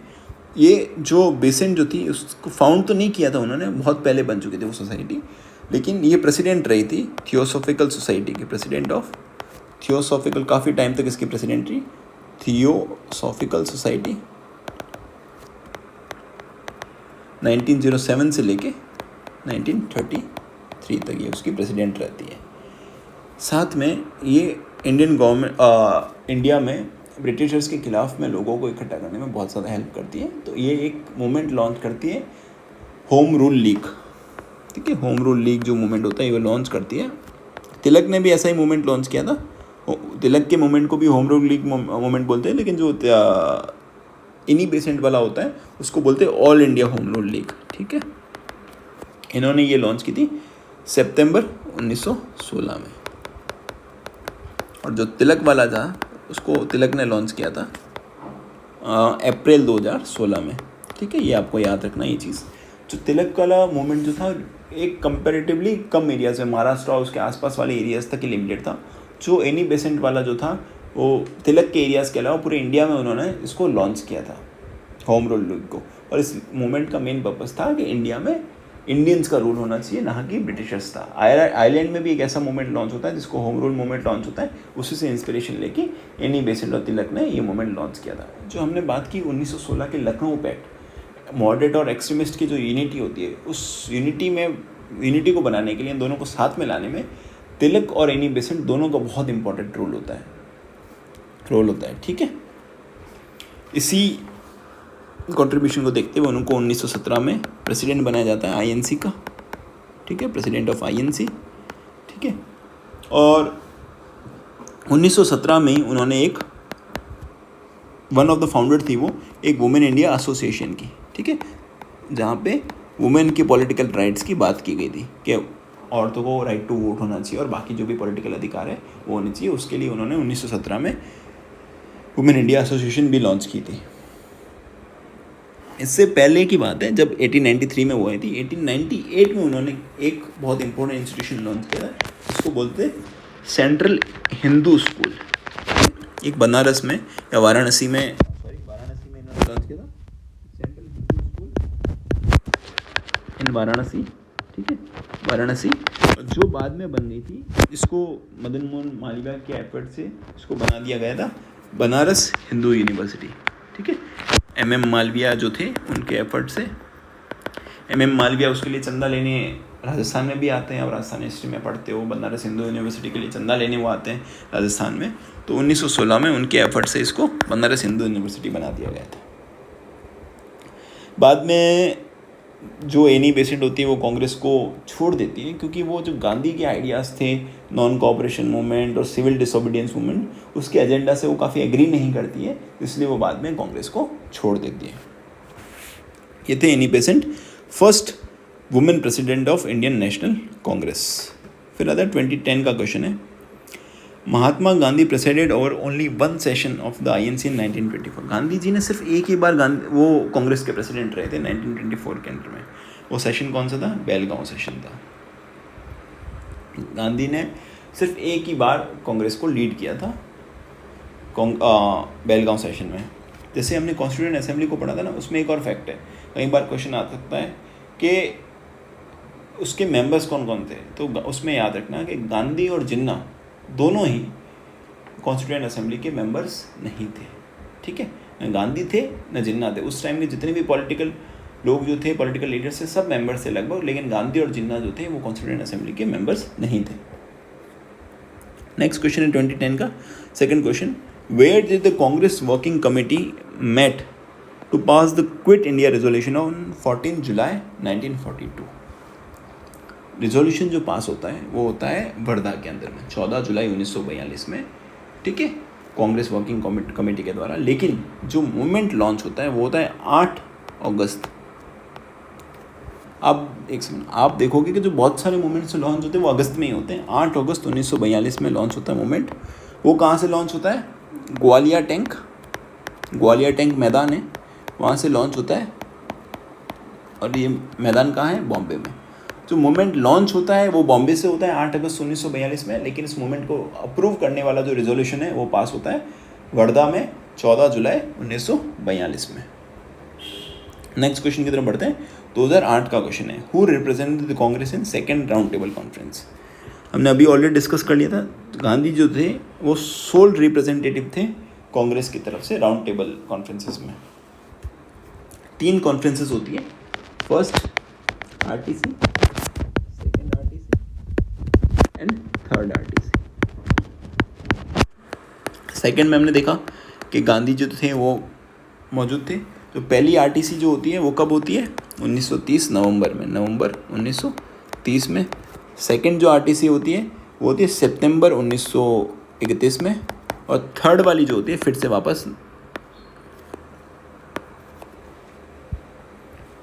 वापस नवंबर 1932 में होती है। ठीक है, ये 3 आरटीसीज होती है और इसमें सिर्फ गांधी जी पार्टिसिपेट करते हैं कांग्रेस की तरफ से। गांधी जी बोल रहे थे, गांधी जी की ये डिमांड थी कि सिर्फ कांग्रेस ही सोल रिप्रेजेंटेटिव होगी इंडिया की, जो इस पर बाकी किसी ने भी एग्री नहीं किया थे। और फर्स्ट और सेकंड आरटीसी की बात करें तो उसमें BR अम्बेडकर थे, मुस्लिम लीग थे, बाकी हिंदू महासभा, इन सब ने पार्टिसिपेट किया था तीनों आरटीसीज के अंदर में। ठीक है, और इस तीनों आरटीसी के जो प्रेसिडेंट थे वो कौन थे? Ramsay McDonald. ठीक है, रामसे मैकडोनल्ड जो थे वो उसके चेयरमैन थे। और इस थर्ड आरटीसी के बाद में एक वाइट पेपर आता है और उस वाइट पेपर के बेसिस पे गवर्नमेंट ऑफ इंडिया एक्ट जो थी 1935 की वो बनाई जाती है ब्रिटिश गवर्नमेंट के द्वारा। ये थी 2008 का क्वेश्चन। अब नेक्स्ट क्वेश्चन की तरफ बढ़ते हैं। The whole dispute between Subhash Chandra Bose and the right wing after Tripuri session of Congress centred around the question of formation of Congress working committee. Gandhi कुछ चेंजेस लाना चाहते थे कांग्रेस वर्किंग कमेटी के फॉर्मेशन में। ठीक है, तो वो जो चेंजेस थे वो एग्रीड नहीं थे कांग्रेस की बाकी जो राइट विंग थी उसके साथ में। और इस कारण से 1930 के त्रिपुरी सेशन में हुआ था, उसके बाद में गांधी और बोस के बीच में भी कॉन्फ्लिक्ट्स हो गए थे। इसके बाद में बोस ने रिज़ाइन कर दिया था अपनी प्रेसिडेंट की पोस्ट से उसके बाद। ठीक है, तो एक बार दो चीज़ देख लेते हैं बोस के बारे में। 1938 का जो हरिपुरा सेशन होता है, 1938 का हरिपुरा सेशन, उसमें 1937 का जो हरिपुरा सेशन होता है उसमें बोस प्रेसिडेंट बनते हैं अनअपोज्ड, कोई भी अपोजिशन नहीं होता है, बोस प्रेसिडेंट बन जाते हैं। फिर 1938 में त्रिपुरी सेशन होता है, फिर से बोस खड़े होते हैं। गांधी जी नहीं चाहते थे कि बोस खड़े हो, लेकिन बोस खड़े होते हैं। गांधी की तरफ से जो कैंडिडेट होते हैं वो होते हैं पत्ताभी सीतारामैया। ठीक है, बोस गांधी के कैंडिडेट को हरा जाते हैं और फिर से 1938 में त्रिपुरी सेशन में फिर से प्रेसिडेंट बन जाते हैं। इस कारण से गांधी और बोस के बीच में कॉन्फ्लिक्ट हो जाता है, लेकिन बोस चाहते थे कि गांधी उनको गाइड करें, कांग्रेस को गाइड करें, लेकिन गांधी एग्री नहीं करते हैं। But out of respect Bose फिर रिज़ाइन कर जाते हैं इस पोस्ट से और उसकी जगह प्रेसिडेंट बनाया जाता है राजेंद्र प्रसाद को। फिर 1939 में बोस एक अपनी अलग ऑर्गेनाइजेशन बना देते हैं, फॉरवर्ड ब्लॉक, और फिर उनको हाउस अरेस्ट में डाल दिया जाता है। फिर जब World War II लॉन्च होता है तब बोस वहाँ से भाग जाते हैं हाउस अरेस्ट से और एक अलग जर्नी पे निकल जाते हैं। बोस के बारे में आपको बहुत अच्छे से पढ़ना है, क्योंकि रिसेंटली हम देखेंगे कि जो इंडियन गवर्नमेंट है बोस को रिलेटेड एफर्ट्स ला रही है। उन्होंने बोस की प्रतिमा को भी इस्टेब्लिश किया इंडिया गेट के पास में, और बोस से रिलेटेड वो बहुत सारे काम कर रहे हैं उनके आइडियाज़ को प्रोपोगेट करने के लिए। ठीक है, तो इसलिए बोस को अपने को अच्छे से पढ़ना है। अब बढ़ते हैं नेक्स्ट क्वेश्चन की तरफ। 2008 का third question, in which provinces Muslim league formed there government after 1946 election. 1946 के इलेक्शन के बाद में मुस्लिम लीग ने कहाँ पे अपनी सरकार बनाई? ठीक है, सरकार मुस्लिम लीग ने बनाई थी बंगाल में। नॉर्थ ईस्ट प्रोविंस में नहीं बना पाए थे वो लोग, पंजाब और बिहार में नहीं बना पाए थे, उनकी सरकार बनी थी बंगाल के अंदर में। ठीक है, ये क्वेश्चन था। इससे रिलेटेड जो फैक्ट्स है वो इतने इंपॉर्टेंट नहीं है, इसलिए अभी मैं उसे डिस्कस नहीं कर रहा हूँ। नेक्स्ट क्वेश्चन की तरफ बढ़ते हैं। 1999 का क्वेश्चन है, the Congress for the first time accepted the system of separate electorate for Muslims in the year. ठीक है, ये इस चीज़ के बारे में हम ऑलरेडी डिस्कस कर चुके हैं। मुस्लिम लीग के जो सेपरेट इलेक्टोरेट वाले प्रपोजल्स था, या मुस्लिम के जो सेपरेट इलेक्टोरेट वाला प्रपोजल था, उसको कांग्रेस ने कब एक्सेप्ट किया था? कांग्रेस ने उसे एक्सेप्ट किया था 1916 के लखनऊ पैक्ट के टाइम पे। ठीक है, लखनऊ पैक्ट, इस पैक्ट के बारे में हम ऑलरेडी डिस्कस कर चुके हैं। क्या हुआ था यहाँ पे? मुस्लिम लीग प्लस INC साथ में आई थी, या हिंदू मुस्लिम साथ में आए थे, साथ में मॉडरेट और एक्सट्रीमिस्ट जो थे वो साथ में आए थे। और ये किसके एफर्ट से साथ में आए थे? Efforts of Tilak and Annie Besant, ठीक है। तिलक और बेसेंट के जो एफर्ट जो थे उनके कारण ये दोनों साथ में आए थे। इन्होंने यहाँ पे क्या प्रपोजल्स हुए? पहला तो प्रपोजल हुआ कि सिस्टम ऑफ सेपरेट एलोक्ट्रेट जो मुस्लिम्स के लिए था उसका एक्सेप्टेंस किया कांग्रेस ने। सेकंड, इन दोनों ने डिसाइड किया कि वो जॉइंट कॉन्स्टिट्यूशनल डिमांड्स रखेंगे, ठीक है। दोनों मुस्लिम लीग और कांग्रेस जॉइंट कॉन्स्टिट्यूशनल डिमांड्स रखेंगे और जो मुस्लिम्स होंगे उनके लिए एलोकेशन ऑफ सीट्स होगी सेंट्रल लेजिस्लेचर और प्रोविंशियल लेजिस्लेचर में, मुस्लिम्स के लिए स्पेशली। इस दोनों पैक्ट से होता ये है कि कांग्रेस का जब मुस्लिम लीग के साथ 1-to-1 ये एग्रीमेंट होता है तो वो मुस्लिम लीग की जो पोजीशन थी उसको स्ट्रॉन्ग बना देता है और वो लीगलाइज कर लेता है कि जो मुस्लिम लीग है कि वो मुस्लिम्स के सोल रिप्रेजेंटेटिव है और कांग्रेस जो है वो हिंदुओं की रिप्रेजेंटेटिव बन जाती है कहीं ना कहीं तरीके से इनडायरेक्टली। तो ये जो पैक्ट थी वो मुस्लिम लीग की पोजीशन को बहुत स्ट्रॉन्ग कर देता है। लेकिन इस पैक्ट के साथ होता क्या है कि मुस्लिम लीग तो साथ में आ जाती है, जो मुस्लिम मासेस थी उनको साथ में लाने के लिए कोई काम नहीं किया जाता है। तो मुस्लिम मासेस आज भी जो इंडिया का जो पॉलिटिकल मूवमेंट चल रहा था उससे बहुत दूर थी। तो ये था लखनऊ पैक्ट 1916 और इनके चेयरमैन कौन थे? अंबिका चरण मजूमदार। 1999 का सेकंड क्वेश्चन है, Muslim League celebrated the day of deliverance in. Day of deliverance उन्होंने कब सेलिब्रेट किया? तो ये सेलिब्रेट उनके द्वारा किया गया था 1939 22 दिसंबर में। देखो पहले ये चीज़ क्या था, 1937 में इलेक्शंस होते हैं, ठीक है। हमको पता है 1937 के इलेक्शंस होते हैं किस एक्ट के according? According to government of India act 1935। इस एक्ट में इलेक्शंस होते हैं, इस इलेक्शंस में कांग्रेस सरकार बनाती है, ठीक है। Congress majority of the provinces में जीत जाती है और अपनी सरकार बनाती है। ये सरकार जो होती है 28 महीने की इनकी सरकार चलती है, 28 मंथ की इनकी गवर्नमेंट चलती है, आगे हम देखेंगे, ठीक है। ये सरकार 28 महीने की जब चलती है उसके बाद में कांग्रेस जो ब्रिटिशर्स का डिसीजन था कि इंडियंस पार्टिसिपेट करेंगे वर्ल्ड वॉर में, ये कांग्रेस और यहाँ की पॉलिटिकल जो लीडर्स है उनसे बिना पूछे डिसीजन लिया गया था और कांग्रेस इस चीज़ से खफा थी। तो कांग्रेस ने इसके प्रोटेस्ट में रिज़ाइन कर दिया अपने मिनिस्ट्रीज से। तो अक्टूबर में लगभग वो रिज़ाइन करते हैं और दिसंबर में जो मुस्लिम लीग है इसके सेलिब्रेशन में कि कांग्रेस ने रिज़ाइन कर दिया है, डे ऑफ डिलीवरेंस सेलिब्रेट करती है 22 दिसंबर 1939 में, ठीक है। ये था मुस्लिम लीग का day of deliverance. Next question की तरफ बोलते हैं। 1997 का ये क्वेश्चन है, हु गेव वल्लभ भाई पटेल द टाइटल ऑफ सरदार, ठीक है। वैसे तो हमने देखा होगा उनको जो टाइटल ऑफ सरदार दिया गया था जब 1928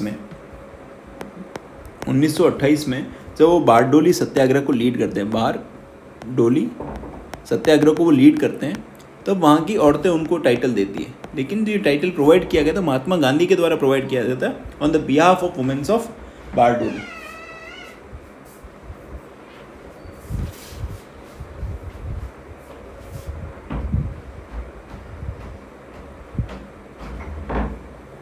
ठीक है, तो ये टाइटल किसने प्रोवाइड किया था? महात्मा गांधी ने दिया था on the behalf of womens of Bardoli. Next question की तरफ चलते हैं। 1996 का first question, in 1937 elections Congress secured a clear majority in the state numbering. मतलब कितने स्टेट्स के अंदर कांग्रेस ने क्लियर मेजॉरिटी सिक्योर की थी? वो थी 5 स्टेट्स। कौन कौन सी वो स्टेट्स थी? वो थी मद्रास, बिहार, सेंट्रल प्रोविंसेस जो अभी हम एमपी बोलते हैं, सेंट्रल प्रोविंसेस एंड बिहार साथ में था, यूनाइटेड प्रोविंसेस या UP and Orissa. In 5 states के अंदर कांग्रेस ने क्लियर मेजॉरिटी इस्टेब्लिश की थी और 3 स्टेट्स ऐसे थे जहाँ पे कांग्रेस सिंगल लार्जेस्ट पार्टी बन के उभरी थी, ठीक है। आपने देखा कि पहले ऐसे भी क्वेश्चंस आ रहे थे जिसमें इलेक्शंस में उनकी क्या पोजीशन थी, मुस्लिम लीग की, कांग्रेस की, ऐसे क्वेश्चंस भी पूछे जा सकते हैं। हो सकता है कि ऐसे क्वेश्चंस बाद में भी रिपीट हो, इसलिए एक बार हम देख लेते हैं। सिंगल लार्जेस्ट पार्टी वो कहाँ पे उभरी थी? वो था Assam, north west frontier province और बॉम्बे। इन तीनों जगहों पे कांग्रेस सिंगल लार्जेस्ट पार्टी थी। और जो बंगाल, पंजाब और सिंध थे, ठीक है, बंगाल, पंजाब, ठीक है, और सिंध वाले इलाके में कांग्रेस की सरकार नहीं बन पाई थी। हमने पहले डिस्कस कर लिया गवर्नमेंट कितने टाइम तक चली थी। गवर्नमेंट लास्टेड फॉर 28 मंथ्स, ठीक है। ये बनी थी सरकार जुलाई 1937 में, ठीक है, और चलती है 22 अक्टूबर 1939 में, और 22 दिसंबर 1939 में डे ऑफ डिलीवरेंस मनाया जाता है मुस्लिम लीग के द्वारा, ठीक है। और इसका रिजिग्नेशन का रीज़न अपने डिस्कस कर लिया कि जो पार्टिसिपेशन चाहते थे, पार्टिसिपेशन करवा दिया था ब्रिटिशर्स ने वर्ल्ड वॉर 2 में इंडियंस का बिना परमिशन के या बिना कंसेंसस के पॉलिटिकल पार्टीज़ के। तो ये रीज़न था। 5 एरियाज़ में कांग्रेस ने क्लियर मेजॉरिटी ली थी। नेक्स्ट क्वेश्चन है, नेक्स्ट टॉपिक हो जाता है स्टार्ट। ये हम पोस्ट इंडिपेंडेंस इंडिया के बारे में बात करते हैं। Post independence nation building, the linguistic reorganisation of states, institutional building during Nehruvian age and development of science and technology के जो रीऑर्गेनाइजेशन होता है स्टेट्स का, और नेहरू के टाइम पे कौन कौन से इंस्टीट्यूशंस या साइंस एंड टेक्नोलॉजी का कैसे डेवलपमेंट होता है, उससे रिलेटेड क्वेश्चंस। तो फर्स्ट क्वेश्चन है 2023 का क्वेश्चन, रिसेंटली आया हुआ। Which of the following were the members of state reorganization commission formed by Indian government in August 1953। आपको पता हो कि मैंने लेक्चर के स्टार्ट में एक व्यक्ति का नाम लिया था HN कुंजरू, और पूछा था कि वो कौन से कमीशन से रिलेटेड थे। तो HN कुंजरू, हृदयनाथ जो कुंजरू थे, वो स्टेट रीऑर्गेनाइजेशन कमीशन जो था 1953 का, उससे रिलेटेड थे। और उनके अलावा 2 और मेंबर थे इस कमीशन के, वो थे KM Panikkar and justice Fazl Ali, ठीक है। जस्टिस फजल अली जो थे वो उसके चेयरमैन थे इस कमीशन के, और KM पाणिकर और हृदयनाथ कुंजरू मेंबर थे। और तेज बहादुर जो सप्रू जो थे वो सप्रू कमेटी से रिलेटेड थे, इस कमीशन से रिलेटेड नहीं थे। तो इसका ऑप्शन क्या हो जाता है? 3, सेकेंड, थर्ड एंड फोर्थ। जो स्टेट रीऑर्गेनाइजेशन है, इसके प्रोसेस से रिलेटेड हम कुछ कमिटीज़ और कमीशन से रिलेटेड बातें कर लेते हैं। हमने पॉलिटी में देख लिया था कि स्टेट जो कमेटी थी उसके चेयरमैन जवाहरलाल नेहरू थे, प्रोविंशियल कमेटी जो थी उसके चेयरमैन सरदार पटेल थे, ठीक है। तो वो कमिटीज़ जो थी उनका इम्पोर्टेंट रोल था इनिशियली जो स्टेट्स को साथ में लाने का और इंडिया को फॉर्म करने का। लेकिन इंडिया के इंडिपेंडेंस के बाद में बहुत सारी स्टेट्स की डिमांड हुई कि हम लिंग्विस्टिक बेसिस पे या लैंग्वेज के बेसिस पे हमारी स्टेट को रीऑर्गेनाइज किया जाए। तो उसके लिए एक कमीशन सबसे पहले बनाया गया था 1948 के अंदर में। सबसे पहला इंडियन गवर्नमेंट ने कमीशन बनाया 1948 के अंदर में। इसको बोलते हैं धार कमीशन या SK धार कमीशन, ठीक है। इस कमीशन ने जो लिंग्विस्टिक रीऑर्गेनाइजेशन वाली जो डिमांड्स थी उसको रिजेक्ट कर दिया, रिजेक्टेड लिंग्विस्टिक डिमांड्स, ठीक है। जो लिंग्विस्टिक रीऑर्गेनाइजेशन की डिमांड्स थी कि लैंग्वेज के बेसिस पे हम स्टेट्स को ऑर्गेनाइज करना चाहिए, उस डिमांड को रिजेक्ट कर दिया। फिर पब्लिक नहीं मानी, स्टेट्स का फिर भी डिमांड थी कि हमको रीऑर्गेनाइज किया जाए। तो दिसंबर 1948 में उसी साल फिर से एक कमीशन बनता है जिसको बोलते हैं JVP कमेटी या JVP कमीशन। JVP कौन? जवाहरलाल नेहरू, उसमें वल्लभ भाई पटेल और P मीन्स पट्टपी सीतारामैया, ये तीनों मिलके इनकी कमीशन बनती है। ये भी आखिर ये कंक्लूड करते हैं कि लैंग्वेज जो है वो बेसिस नहीं हो सकती है रीऑर्गेनाइजेशन। इन्होंने भी रिजेक्टेड लैंग्वेज बेसिस, ठीक है, इन्होंने भी ये रिजेक्ट कर दिया। उसके बाद में आंध्रा के अंदर कांग्रेस के एक बहुत बड़े लीडर थे पोत्ती श्रीराम मल्लू, ठीक है। ये दिसंबर 1952 में ये बहुत टाइम तक ये लोग ये करते हैं आमरण अनशन, और दिसंबर 1952 के अंदर में पोती श्री रामुल्लू की डेथ हो जाती है इस प्रोटेस्ट के टाइम पे आमरण अनशन में, जो बहुत बड़ा क्रेओस क्रिएट कर देती है इंडियन गवर्नमेंट्स के अंदर में। तो आखिरकार इंडियन गवर्नमेंट को, सेंट्रल गवर्नमेंट को इनकी डिमांड पे झुकना पड़ता है, और आंध्र प्रदेश पहला स्टेट बनता है लैंग्वेज के बेसिस पे। आंध्र प्रदेश 1953 के अंदर में पहला स्टेट बनता है लैंग्वेज के बेसिस पे। जब आंध्र प्रदेश बन गया तो उसके बाद में बाकी स्टेट्स भी डिमांड करने लगे कि हमें भी लैंग्वेज के बेसिस पे रीऑर्गेनाइज करो और लैंग्वेज के बेसिस पे हमारे स्टेट्स को बनाओ। तो 1953 के अंदर में, अगस्त 1953 में सेंट्रल गवर्नमेंट बनाती है state reorganization commission under the chairmanship of justice Fazl Ali, और इन कमीशन की रिकमेंडेशन पे एक एक्ट पास होती है 1956 के अंदर में, स्टेट रीऑर्गेनाइजेशन एक्ट ऑफ 1956, जिनके अंदर में बहुत सारे प्रोविजंस लिए गए। जैसे जो पहले क्या था कि जितनी भी स्टेट्स थी वो 4 पार्ट में डिवाइडेड थी, ठीक है, 4 पार्ट में स्टेट्स डिवाइडेड थी। उस 4 पार्ट के डिवीजन को एंड कर दिया गया और बहुत सारी स्टेट्स को रीऑर्गेनाइज किया गया धीरे धीरे धीरे ओवर द ईयर्स। बाकी नई स्टेट्स भी बनाएंगी, नई यूनियन टेरिटरीज भी बनाएंगे, ठीक है। और इस एक्ट के अंदर में फाइनली जो लिंग्विस्टिक रीऑर्गेनाइजेशन वाला जो प्रिंसिपल था उसको एक्सेप्ट कर लिया गया गवर्नमेंट के द्वारा। ये थी स्टेट रीऑर्गेनाइजेशन एक्ट, सबसे इंपॉर्टेंट एक्ट है पोस्ट इंडिपेंडेंस इंडिया में और रीऑर्गेनाइजेशन स्टेट्स में। नेक्स्ट क्वेश्चन की तरफ बढ़ते हैं। 2021 का क्वेश्चन है, ये इंस्टीट्यूशन से रिलेटेड क्वेश्चन है। When and where was the central electrochemical research institute was established with the efforts of Alagappa Chettiar, doctor Shanti Swarup Bhatnagar and Pandit Jawaharlal Nehru, ठीक है। ये कहाँ स्टैब्लिश किया गया था? ये किया गया स्टैब्लिश 1953 में कराईकुड़ी के अंदर में। देखो हमने देखा कि इस टॉपिक का हेड क्या है, institution building during Nehruvian age. तो आपको जो भी इंपॉर्टेंट इंस्टीट्यूशन स्टैब्लिश होते हैं नेहरू के पीरियड के टाइम पे उन सबको याद रखना है। थोड़ा सा डिफिकल्ट है ये पार्ट और बहुत रेयर क्वेश्चंस पूछे गए हैं इससे, लेकिन अभी रिसेंट एग्जाम्स में ये ट्रेंड उभर रहा है तो आगे भी इससे रिलेटेड क्वेश्चंस आ सकते हैं। तो आप प्रिपेयर कर लें। नेहरूवियन एज के टाइम पे नेहरू के 15-20 साल का जो भी टेन्योर होता है आफ्टर इंडिपेंडेंस 1967 तक, तब तक वो कौन कौन से इंस्टीट्यूशंस को लॉन्च करते हैं और स्टैब्लिश करते हैं, ठीक है। नेक्स्ट क्वेश्चन है 2021 का second, when and with whose effort was the Indian institute of sciences was established in Bangalore. ये बहुत सारे दूसरे एग्जाम्स में भी ये क्वेश्चन आ रखा है कि IISc बेंगलोर जो है उसको किसके एफर्ट के साथ में इस्टेब्लिश किया गया और कब इस्टेब्लिश किया गया था। तो इस इंस्टीट्यूट के इस्टेब्लिशमेंट में सबसे इम्पॉर्टेंट रोल प्ले किया था जमशेदजी टाटा ने। 1909 में उनके एफर्ट से ये इंस्टीट्यूट इस्टेब्लिश हुआ था जमशेदजी टाटा के द्वारा। नेक्स्ट क्वेश्चन है 2018 का first question, which of the following statement is और आर ट्रू, ठीक है। After the Nagpur session 1920 of the Congress, the provincial Congress committee were constituted on the linguistic basis. जी हाँ, पहले ये कॉन्स्टिट्यूशन लिंग्विस्टिक बेसिस पे नहीं होता था, बाद में लैंग्वेज के बेसिस पे कॉन्स्टिट्यूट करना स्टार्ट किया ताकि एक भाषा के लोग आपस में इंटरेक्ट कर सके और साथ में नए आइडियाज़ को जनरेट कर सके और लोगों तक अपने मैसेजेस को पहुंचा सके। तो ऑर्गेनाइजेशन को स्ट्रॉन्ग करने के लिए प्रोविंशियल वर्किंग कमिटीज़ को लिंग्विस्टिक बेसिस पे रीऑर्गेनाइज किया गया था। ये सही है। इन 1948 तो Congress rejected the demand of formation of provinces on linguistic basis.